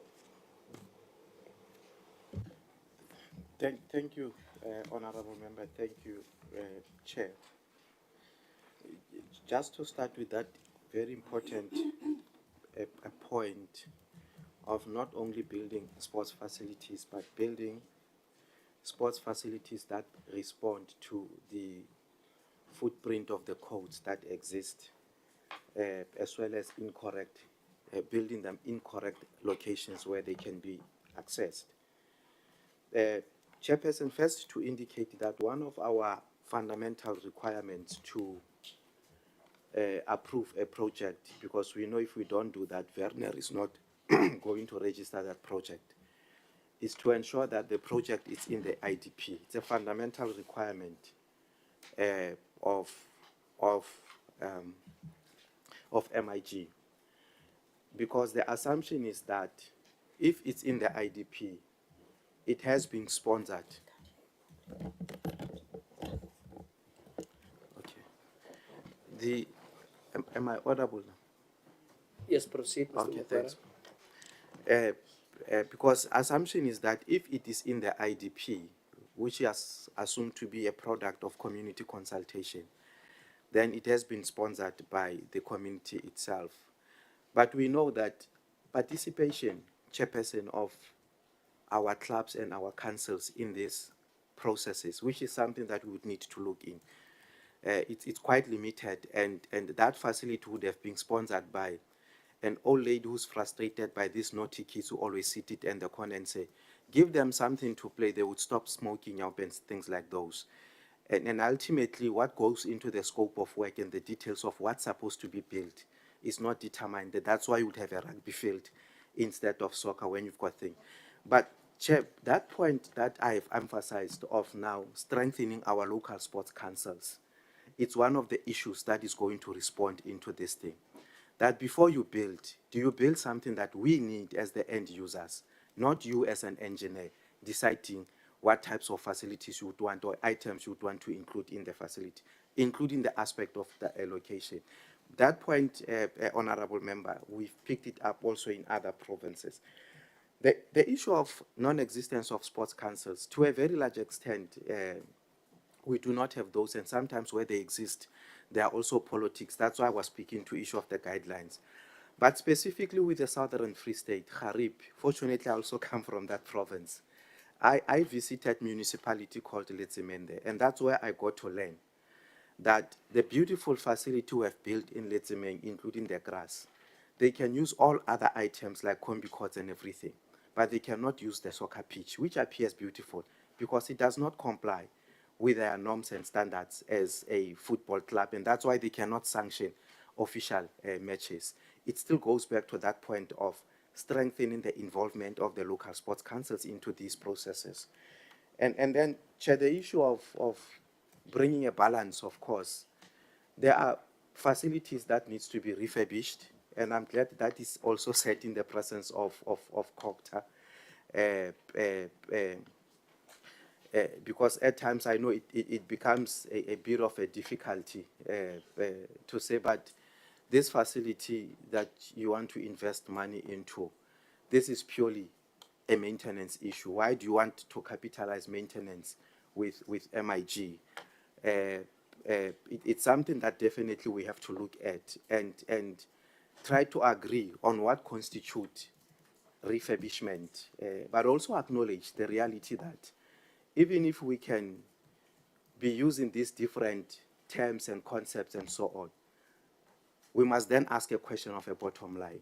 Okay, we're saying we cannot use this money for this purpose, and I'm not saying necessarily that is the case, but the bottom line is that this facility needs to be refurbished. What must happen to it? Because the only grant we have for sports infrastructure, it's MIG.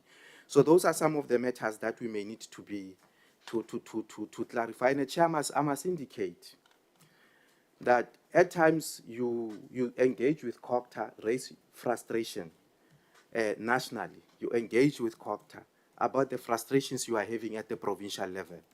And you get to realize when you speak with COGTA nationally, the interpretation at province, it's not aligned to the interpretation at national level. I will make an example, quick one, Chairperson.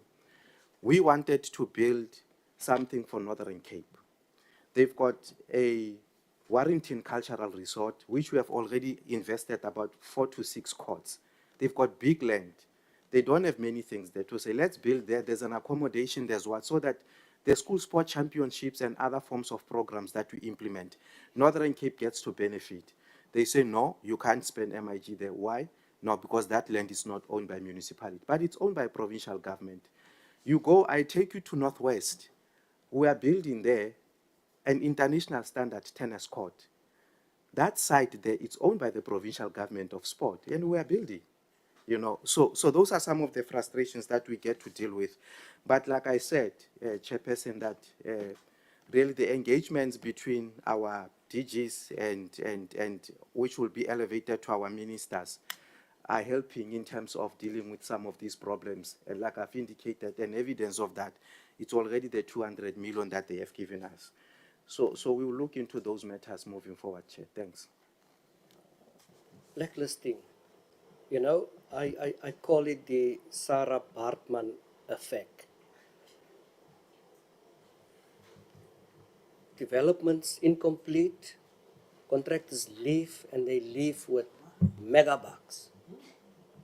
Mega bucks because there are certain clauses to their advantage. So there is this fit, they are getting this fit all over where they are.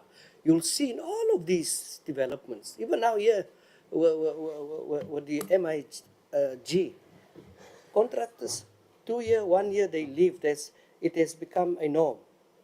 And they leave with monies and they're gone. So how do you deal with the blacklisting? It's been asked. Yeah, no, that's where we are limited, Chair. And when I spoke to the issue of the regime earlier on, I forgot to elevate this point. I don't know that because we are not a contracting party in these projects. The only punitive measures we may have to meet, it would be against the municipality itself to say, we are no longer going to give you money, or we are no longer, or will engage COCTA not to further transfer the money and so on. But I'm not sure, Chair, that even if we are not a contracting party, that necessarily prevents us, and it's of course an option that as a department, because it has been elevated a number of times, that we may have to look into and ensure that moving forward, as and when municipality contracts with these specific service providers, there is a way of ensuring that that is brought to their attention, or it becomes part of the documents that would be signed. But it's something that I cannot outrightly give all the details and a definite answer. But it's something, Chairperson, like I said, that we may have to look at, and at some point be able to come back to the community and say, we have made this specific determination on how to deal with these defaulting contractors and take the money away from our projects. Okay, I'm going to boomerang that question to COCTA. They are providing monies. And there was an issue of they stopped funding. Is there any way COCTA, TG, engage when it comes to blacklisting? But I also understand, I think the process is money from here to DSEC, or is it direct to the municipalities? And I almost wanted to say that DSEC is the implementing agents. So how are we going to deal with blacklisting? Contractors. TG? Thank you very much, Chairperson. Well, I guess the issue of blacklisting, first and foremost, has to happen at a contracting level with the two contracting parties. If, for instance, there is a company that is responsible for the construction of some of the sites, it is those two contracting parties that must first engage, because the process is as important as the outcome that you want to achieve in law. So your contracting parties first, they must contract manage each other. And if the contracting parties, whether a municipality or a province, are not engaging each other, then the transferring officer, in this case is the DG, the DGs who are giving the money, because they have a monitoring and evaluations role, they need to come in and step in, because we don't get surprised at the end of the process. When we see that there's no performance, then we need to activate first lines of accountability. The first line of accountability is with the municipal manager, who is responsible for that project, if the contracting arrangement is between a municipality and implementing contractor. we have to ask them to account on how the project is performing. And if they have not contract managed the project, and then we have to contract manage the municipal manager. The biggest weakness in government across the board is contract management. And contract management is not an event, and it's not something that you do it once. You have to do it regularly, daily. You have to supervise the contract. You can't come in at the tail end of the process and want to blacklist the company without going through the contract management process. And I think that's where we are struggling, Chair. I wanted to come in as well earlier on the question of schools infrastructure, because I don't think we answered that question adequately. Please do. You are very much aware, Chair, that we do have the EIG, which is the Education Infrastructure Grant, which is administered by the Department of Education. And it does a wide range of things. And one of them is to build schools. The other part is to build facilities. And that grant can be used as well for sports infrastructure in schools. Not very far from here. There's a school, Langa High. Langa is my township. That's where I was born. We were there last December, and we were shocked by the state of infrastructure in that school. Because growing up as a child in Langa, we used to play sport there at the school. I guess at the end of the day, it's a question of leadership. Leadership in the municipality and leadership at the school. Because the schools are in communities. So a lot of soccer players, for instance, who graduated to become professional players, they played in those schools' sports grounds. One example is Dr. Kumalo, who is known by everyone in the country. He was at Daluanga High School in Soweto. And when schools are playing, the whole community will come and watch the game. So if the municipality and the schools, Department of Education in particular, are not planning together for schools infrastructure in a community, then we have a problem. And that is why I'm saying it's not so much of a grant problem, because you have these two grants who could be administered by two different departments. One is COCTA, or Sports, Arts and Culture, and the other one is Basic Education. But at the end of the day, all of these initiatives will come through an IDP, isn't it? An IDP of a municipality. If there is any sports infrastructure that needs to be elevated in Langa, it will go into the IDP of the city of Cape Town, especially the ward. I forgot what ward is Langa. I'm using Langa as an example because it's known by everyone and it's not far away from here. So all of these things are things that first and foremost must be expressed in the IDP of a municipality. And then if it's expressed in the IDP of a municipality, it means it's supported by the council and it's supported by the community. Then the financing arrangement, whether you are going to use, if it's in a school, there is nothing that prevents, I would argue, utilizing MIG to prioritize the school's infrastructure because it's serving the community. And there is nothing that prevents the EIG as well prioritizing any infrastructure around the school if it's going to benefit the school. So at the end of the day, all of these things are about leadership. Part of the problem is that when we abdicate that leadership role, then it gets managed by the administrators. Then everything gets compartmentalized because we've got grant framework for EIG, we've got a grant framework for the MIG, and those grant frameworks are very specific.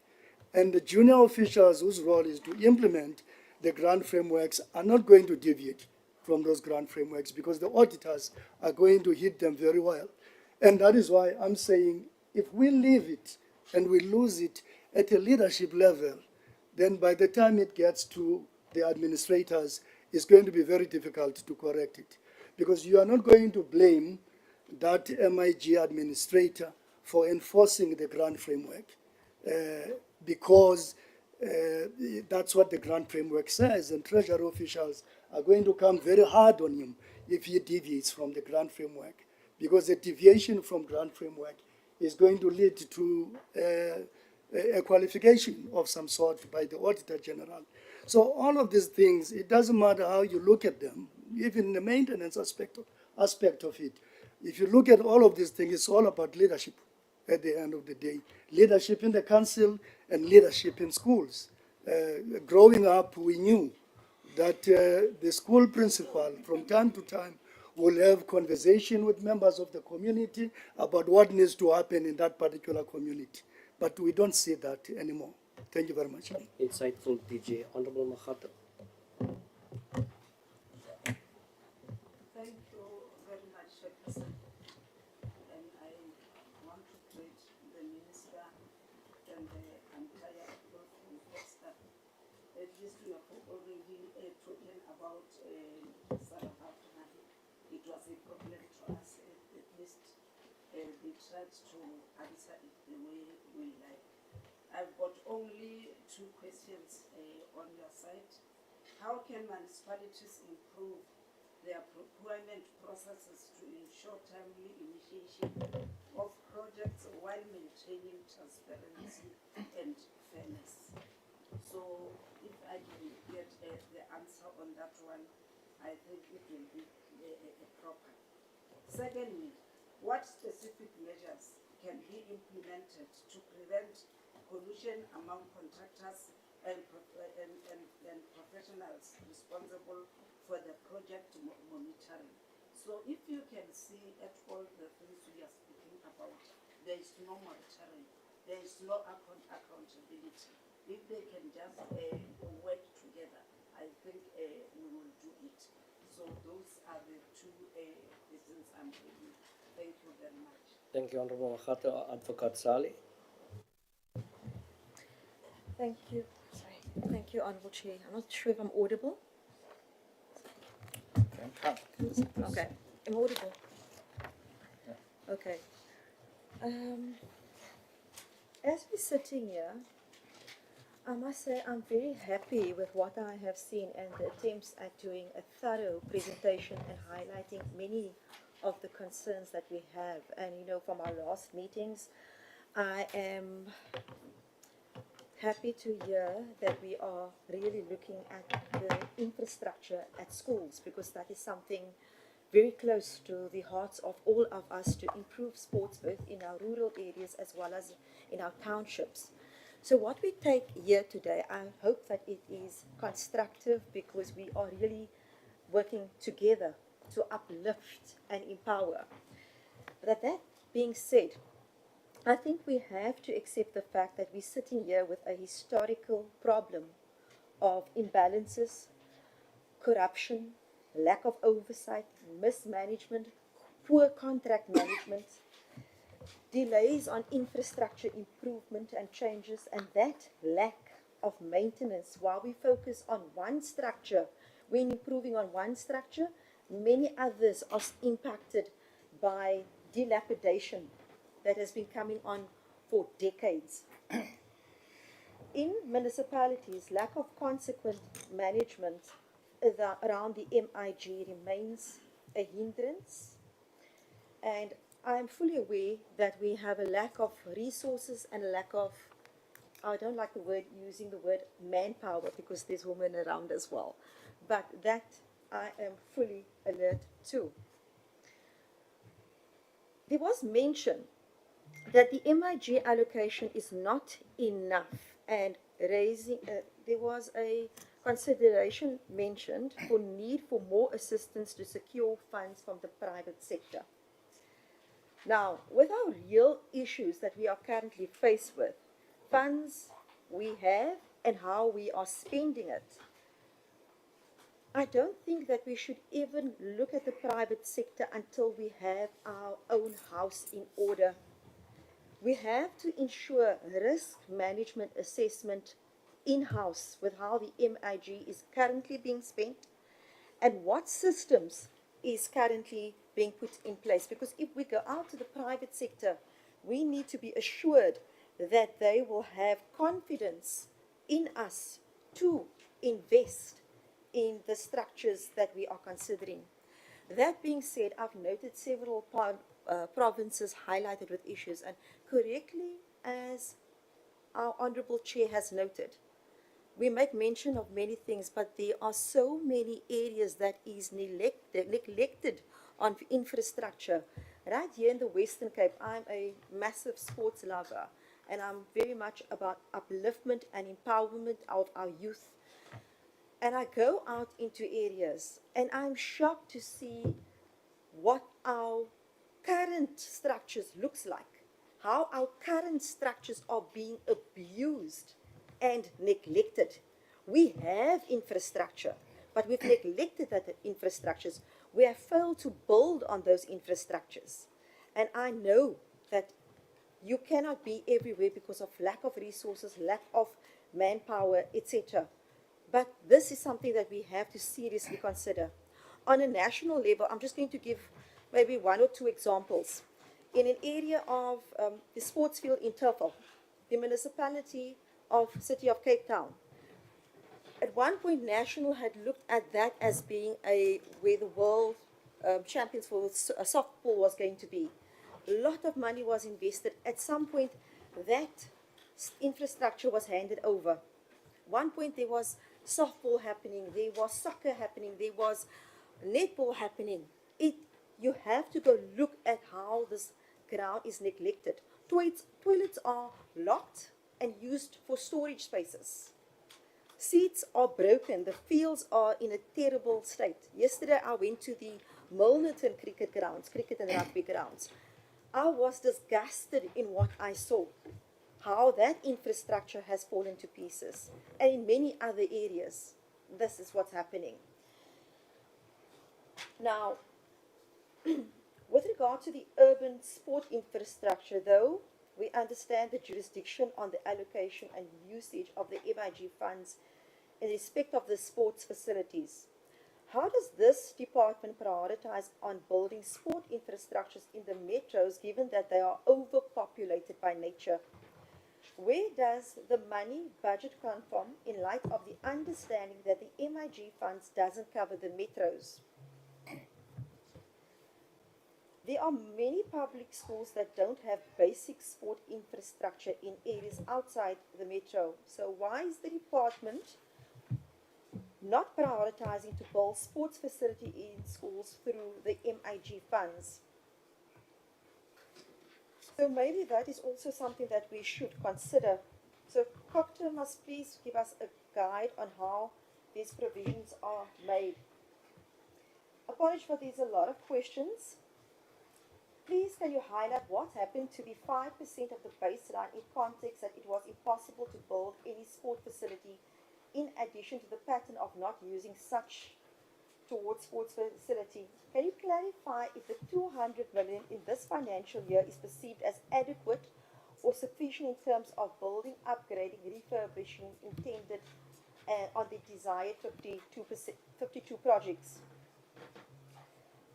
How effective are the municipalities in identifying and prioritizing the sports infrastructure needs of both urban and rural communities when allocating the 5% of the MIG funds? What measures are in place to ensure that the funds allocated for sports facilities constructions are being used efficiently and not diverted or mismanaged at local level? And we've made mention of this. There has been indication that of the funds are being utilized in other spheres. I was a councillor in the City of Cape Town as well and worked in the community and health sector. And there was a clear indication that that was a Cinderella portfolio, and many a times funds in that sector was used elsewhere and not refunded.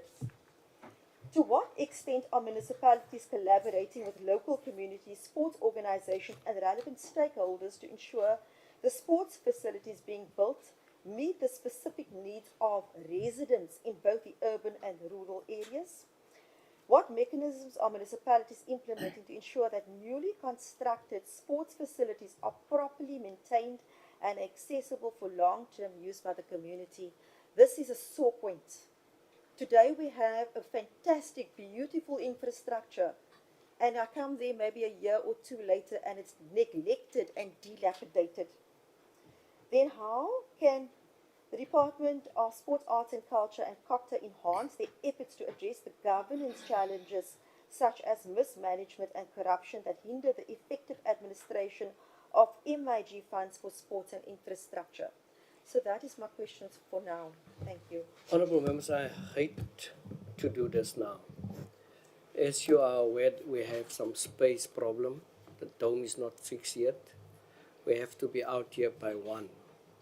I would request Honorable Advocate Sali to submit that also in writing. It was quite extensive, and I could see that TISA couldn't keep up with the writing of the questions, and then they can respond. May I give each members from Honorable Tetwa at least 3 minutes for concerns, questions, right up onto Honorable Jacobs, who's still there. Yeah, right, we're going to right through. Where's Honorable Moletsani? She's, okay. Oh, okay. So let's do it for 3 minutes. We still have to decide on oversight, which is a very important thing, and it will also be, you know, unto hearts what we are discussing here today. So it's the only thing that we will be able to do. We will give an opportunity for members 3 minutes each. It will bring us to just before 1 o'clock, and then we can decide on the oversight. Honorable Tetwa, I'm so sorry. It's the second time I'm doing this. Thank you, Chair. Mzwakembuli often says that arts and culture was never part of CODESA. And today I tend to agree with him that in your presentation you said what informed some of these things was because the department was called Sports and Recreation. Now we have a department that's called Sports, Arts and Culture, but there's nothing talked about in terms of arts and culture. It's infrastructure for sporting. Previously, I come from the era of the stone throwers as a member of UDF, then UDF. And one of the things that we said we want a government that will never build prisons, but build more schools. We want a government that will remove ship-ins away from the schools, that will not give people licenses for ship-ins and alcohol outputs. Because we wanted to retain the culture of a child that respects the parent, that goes to school and learn. But post-1994, it seems like we're still maintaining the colonial and apartheid approaches that lacks to understand the material conditions of the people we are dealing with. I am perturbed to hear that the program doesn't go retrospectively, it looks at futuristic approach. Let bygones be bygones. Let those who are in black schools in the townships live in black township schools that have no swimming pools, that have no sporting facilities, that have no arts and culture facilities. My son goes into a school, formerly white. When you get there, there's a swimming pool, there's a tennis court, there's a rugby field, there's a soccer field, there's hockey, there's cricket. And this is what we are talking about. We are saying the budget limits us to these two sporting codes. No wonder we have an education that is regressing instead of progressing. Because we are sitting here and saying, at least this is what we can offer. We are not saying the best we can offer. We must find the best school in the country that offers this and make that school a model for us to move forward so that we pride ourselves that we have left our kids with the best. Having said that, sports, arts and culture. Do you have arts and culture in the municipalities? Where is it located, or where does it reside in the municipalities? Two, I wanted to find out, where do you have physical or empirical evidence? As you spoke about the site visits, who does these site visits? Is it your junior staff or yourself? Or who does the site visits in order to verify that on the ground it is what you are saying on the reports? Because often the reports are too good to be true. Too good to be true. And they know me. Often I want the list. If you can provide us with the list of all these facilities that you have built or you have repaired. Because in my experience, you go to Lenesa, there's a pool that was repaired, and only the wall that surrounds the pool was repaired. When you peep over the wall, there's no water in that pool, sitting there. But it is written as repaired. Now, it can't be repairs when the pool is not a pool, let alone the fire pool. Let's not go there. You go to Tawazimbi, and in townships, there are community halls that were there that we used to. I learned my dancing skills at Bapedi Hall.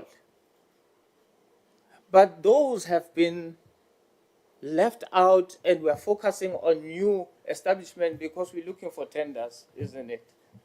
We're looking for projects that will give us back something when we put our hands behind our backs. We can't have a situation that says we have this tendency, and we had this tendency from the beginning of 1994, to erase what was done before and was working and introduce things that are today not working. Sports was played in the schools previously. I don't know what happened. We were forced to run at the beginning of the year. But now we make it look like it's something that we must now reintroduce in the schools. Instead of improving what we are doing, we want to act as if we are reinventing things that were there before. With AG's report, that paints a very bleak picture of the municipalities. Correctly, Minister said so that the issue here is capacity. The mismanagement, wasteful expenditure, corruption that is happening. You said very briefly that you are dealing with, the DG couldn't explain how consequence management is dealt with. And that has been constantly the issue with government generally. We apply PFMA, we apply MFMA. We even go into entering into these agreements. Every contract has that clause that says, in a situation where there is a breach, these are the procedural matters. This is how you are going to deal with the breach. Within a particular period of time, you would have written or whatever that you would do to remedy the situation. If there's no remedial situation or a decision that you could arrive to, then the legal route must say, why are we having PFMA, MFMA, but there's no consequence management? Unless otherwise you say you have dealt with these issues as you have presented that some. I would like to have an example of a situation where you applied consequence management. Give me just an example, one example.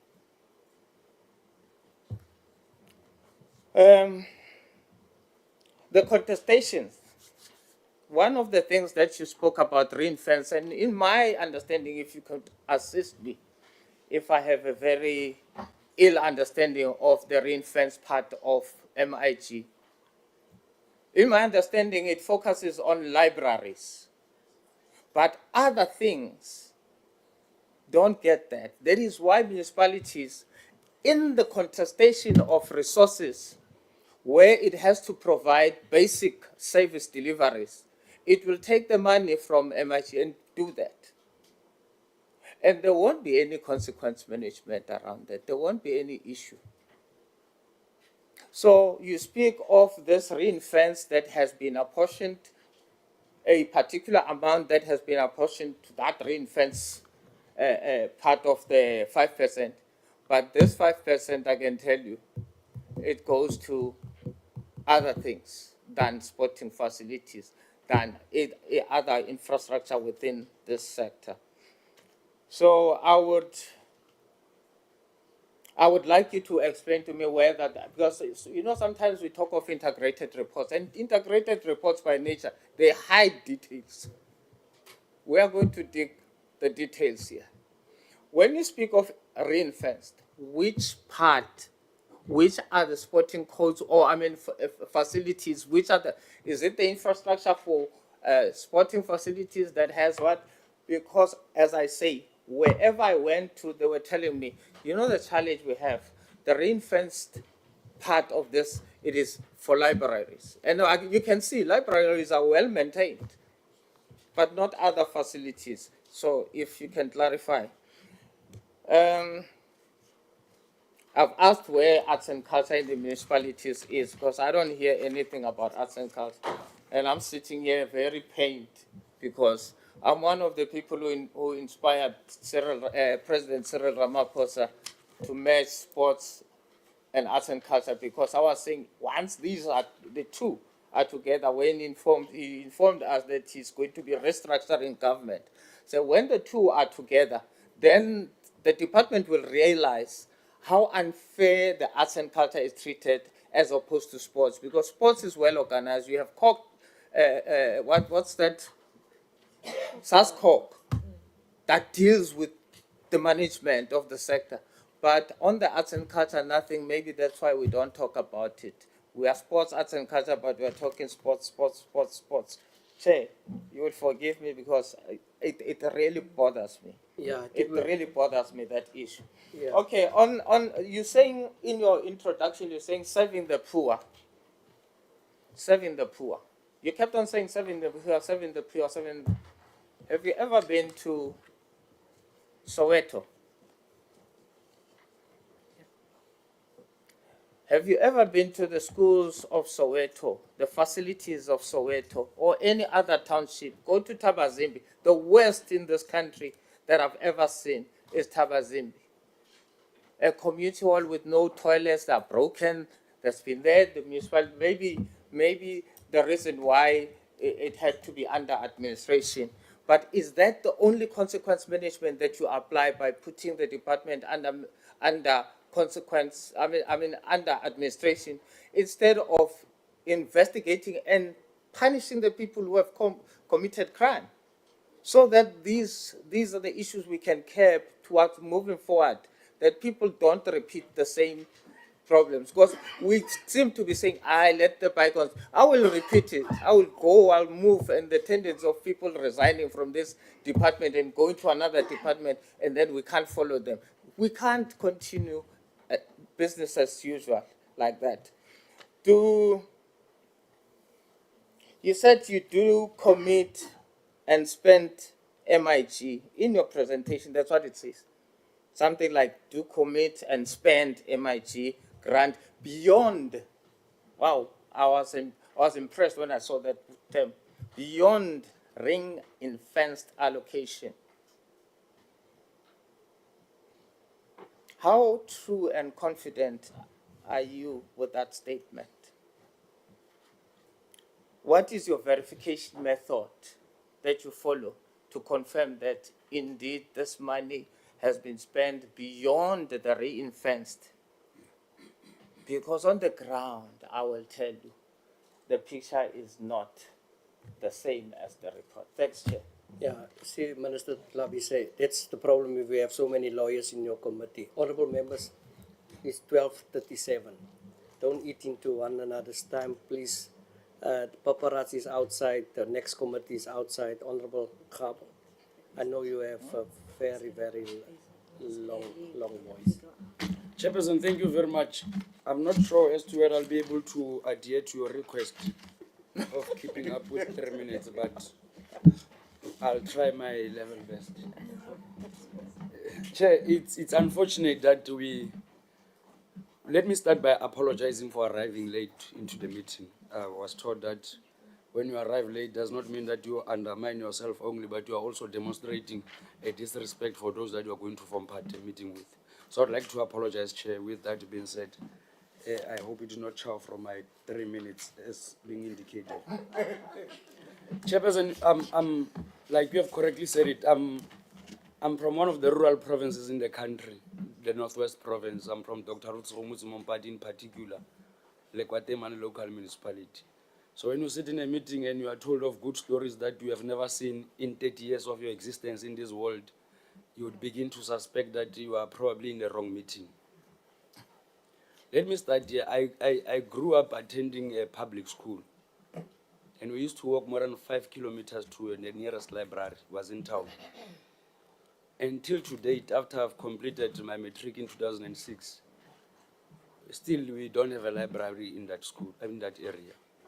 In fact, government has pumped in money to establish a library. I think it was called Utwanang Library there, from 2007 up until 2011. Today, the library is not yet complete. The money of government was spent. There's no consequence management that was ever applied. There is no contractor that was blacklisted. There is no municipal officials that was ever held accountable for decisions that he or she has taken. Nothing has ever happened. So if you come into this meeting, Honorable Minister and Honorable Deputy Minister, and you speak of consequence management, you must at least have an understanding that we also understand what is consequence management, and would also rely on what the Auditor General is saying in terms of how COGTA has demonstrated an inability or lack of appetite to implement consequence management. So when you come and speak to us, you must understand that you are speaking to us as people who are wounded, having accepted that in the past we used to have these reports that are presenting a very good picture, but when you go to the ground, there's no such. Now, some of us, we come from an organization that is leaking wounds from the elections results. And part of the leaking wounds was failure to accept the reality and confront it head on. And that's what we are responsible for doing moving forward. So with that being said, Chair, I think we must be honest with one another. We are presented firstly with a document here that consolidates a list of projects that has been implemented for the past 10 years. But from where I'm sitting, I would want to put it to you that to a large extent, it's a misrepresentation of facts. I'm from Lekwatemane, and when you say that the project is incomplete or is complete, Lekwatemane, there's a library. I was home for festive season. We were interacting with the people. There's no such thing that you are talking about. In fact, let me assist you in terms of your report. It's only now that the contractor was appointed just towards the closure of Christmas holidays. But according to your report, in the financial year of 2018-2019, that's what the project is reflecting. And you are saying that the project is complete. And now I'm agreeing with Honorable Member that what you are presenting here probably it's a consolidated report that you might have not been aware of. But looking into some of the things that you have captured here on your 2018-2019, I'm tempted to believe that this is a copy and paste report. Exactly. And I would like to plead with the department to categorize the project that we have implemented for the past 10 years in line with areas of, in line of their provinces and municipalities, including their physical addresses. It becomes easier for us to play oversight. To us, unfortunately, Honorable Deputy Minister, you would agree with me that where we have grown up in the organization, our understanding is that the North will never forget. Irrespective of what has happened in the past 10 years, there's no way that we can forget what has happened. That's why I'm even drawing you to a library that money was spent on in the past 10 years.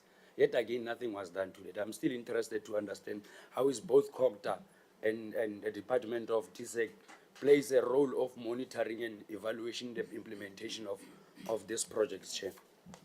Chair, let me go to my issues before I'm reminded. I would have wanted to agree with the report, but based on the fact that we were not chosen from a list of people who are not political activists, but rather were drawn from a list of people who are directly in contact with the people. So I can't agree with the report that has been presented before us, because it's not a true reflection. And with that being said, let me just go to my issues that I wanted to highlight. Your MIC allocation formula. Look, some of the questions that I wanted to raise have been raised, and from where we are sitting, one of the honorable members said that we should not be preoccupied with raising concerns of or being activists who are preoccupied with complaints, but rather provide solutions.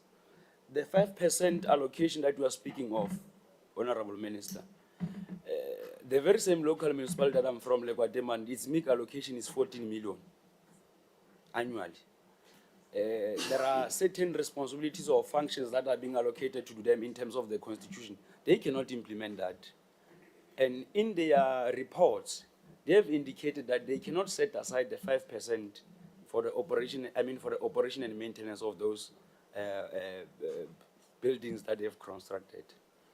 Can you give it to us in confidence that the 5% that you are speaking of is being implemented in every municipality? Give us that assurance, Honorable Minister, and with evidence supporting what you are speaking of. Second to that, Honorable Minister, while we are speaking of this ring fencing, I'll explain why I'm raising this. The ring fencing, can you also identify municipalities where there is success of ring fencing, and there is enough evidence that you can also provide that there was a reinvestment into the very same process that they seek to maintain as a way of avoiding constructing new facilities moving forward? Chair, can you also speak of, I had, I'm not sure whether is it the CFO of what, Schedule 5D. I'm sure it speaks to the allocation of funds either going straight to the district or going to the local municipality. There are instances where in your report you're indicating that in certain instances, there are municipalities where you have stopped an allocation to that municipality because of poor performance, and you have later diverted those funds to the district municipality. Can you get clarity in terms of, usually you'd say that you'll have your pilot project, especially on these ring fencing programs. Can you, in the whole country, can you clarify that aspect? Which district municipalities in particular have you done that? And can you also provide clarity? You know, we are not only drawn from a list of activists, but we had an opportunity of representing the people at the level of local government. I'm from a district municipality called, I was a councillor there, Dr. Mumbai. It's the Water Service Authority. There is no any other, in their plans, you can go and check for the past 5 years, if not 10 years. There is none in their budget where they speak of allocation meant for their sports facilities development or refurbishment of such. And I've earlier on made an indication that at the level of municipalities, 5% that you are speaking of that must be set aside for the operation and maintenance. It is not been done. Can you also provide more clarity as to where have you implemented that and so forth? Chair, as I move towards closure, you know the project conceptualization phase, and that's what I would want to understand. Where is the both COCTA and DSEC in the conceptualization? You'd know that in the implementation of your big projects, DWS, water and sanitation, will form part of that process. They deal with the approval of the designs because of the actual operators of that, whatever that will be constructed. Where is DSEC's role in the process? I mean, you would say that municipalities will appoint consultants whom later will be expected to develop those designs. And we have seen in municipalities an unholy relationship between consultants and contractors. And this is what I mean in terms of unholy relationship between consultants and contractors. A project will be started for 5 million or 10 million, but towards the completion of the project, we have already spent more than 15 million, and the project has overstayed in terms of its completion date. How are we keeping and managing the professional fees in between the implementation of the project? But second to that, how are we keeping that unnecessary deviation where it ultimately demonstrates that there is that unholy relationship? Chair, let me leave the conceptualization. The implementation, let me go back probably firstly at the conceptualization. You have said that you must strengthen our relationship with our local sports councils. And as a person who has been part of local municipalities, I will tell you that as much as we can say that we rely on the IDP to give us priorities that the municipality will put forward, irrespective of who must fulfill that function, there are municipalities whereby construction of a sports facility, Honorable Minister, was in their IDP for the past 10 years. And to date, it has not been constructed. Yet there are changes in terms of priorities of the municipalities. How do we then begin to respond to that backlog? Because other municipalities, we get an item, will continuously be part of the IDP, not because of they want it to be there, but because of the department is not managing that relationship of municipalities and DSEC in particular. One of the things that I'm interested in is your stakeholders. Like I said, project conceptualization. The end use of the project will be people who are in the sports and arts and culture fraternity. As much as the constitution gives powers to the municipality to oversee the local affairs, who then influences the outlook or the designs of that project? I mean, one of the members spoke of a rugby there being a rugby stadium being constructed in an area where mostly people are active in soccer. The question might arise, how did that happen? Where is the local sports council participating in that process as one of the key stakeholders? Because at the end of the day, we'll have to find a way of managing that property beyond that. The last part, Chair. The Auditor General, according to the report when analyzing COGTA, says that you are lacking internal controls and that there is enough proof to. Now, as a department, we'll be presenting our annual plans to the public.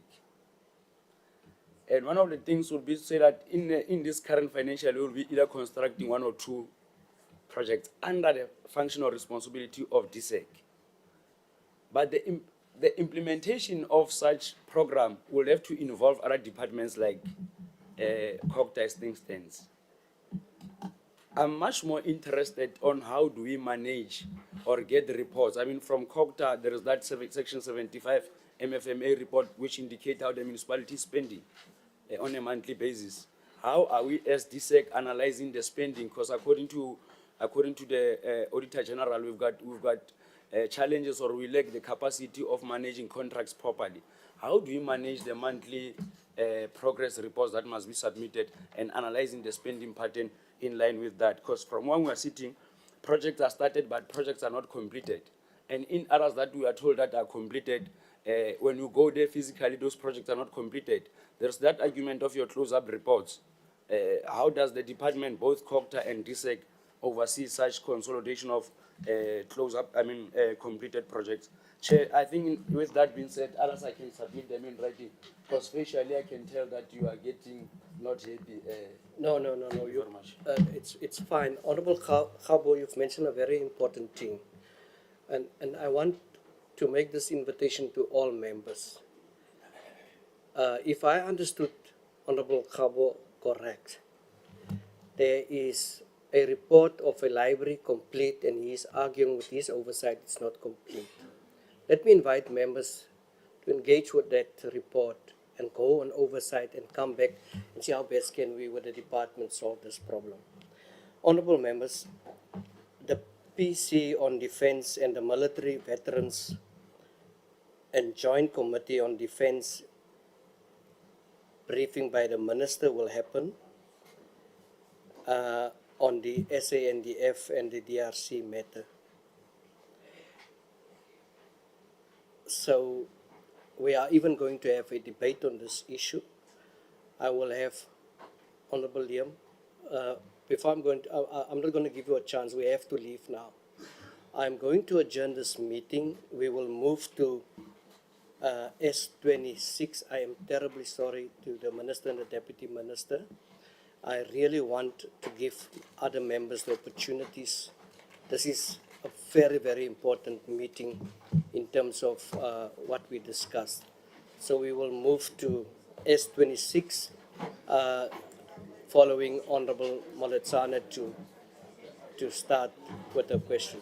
Thank you.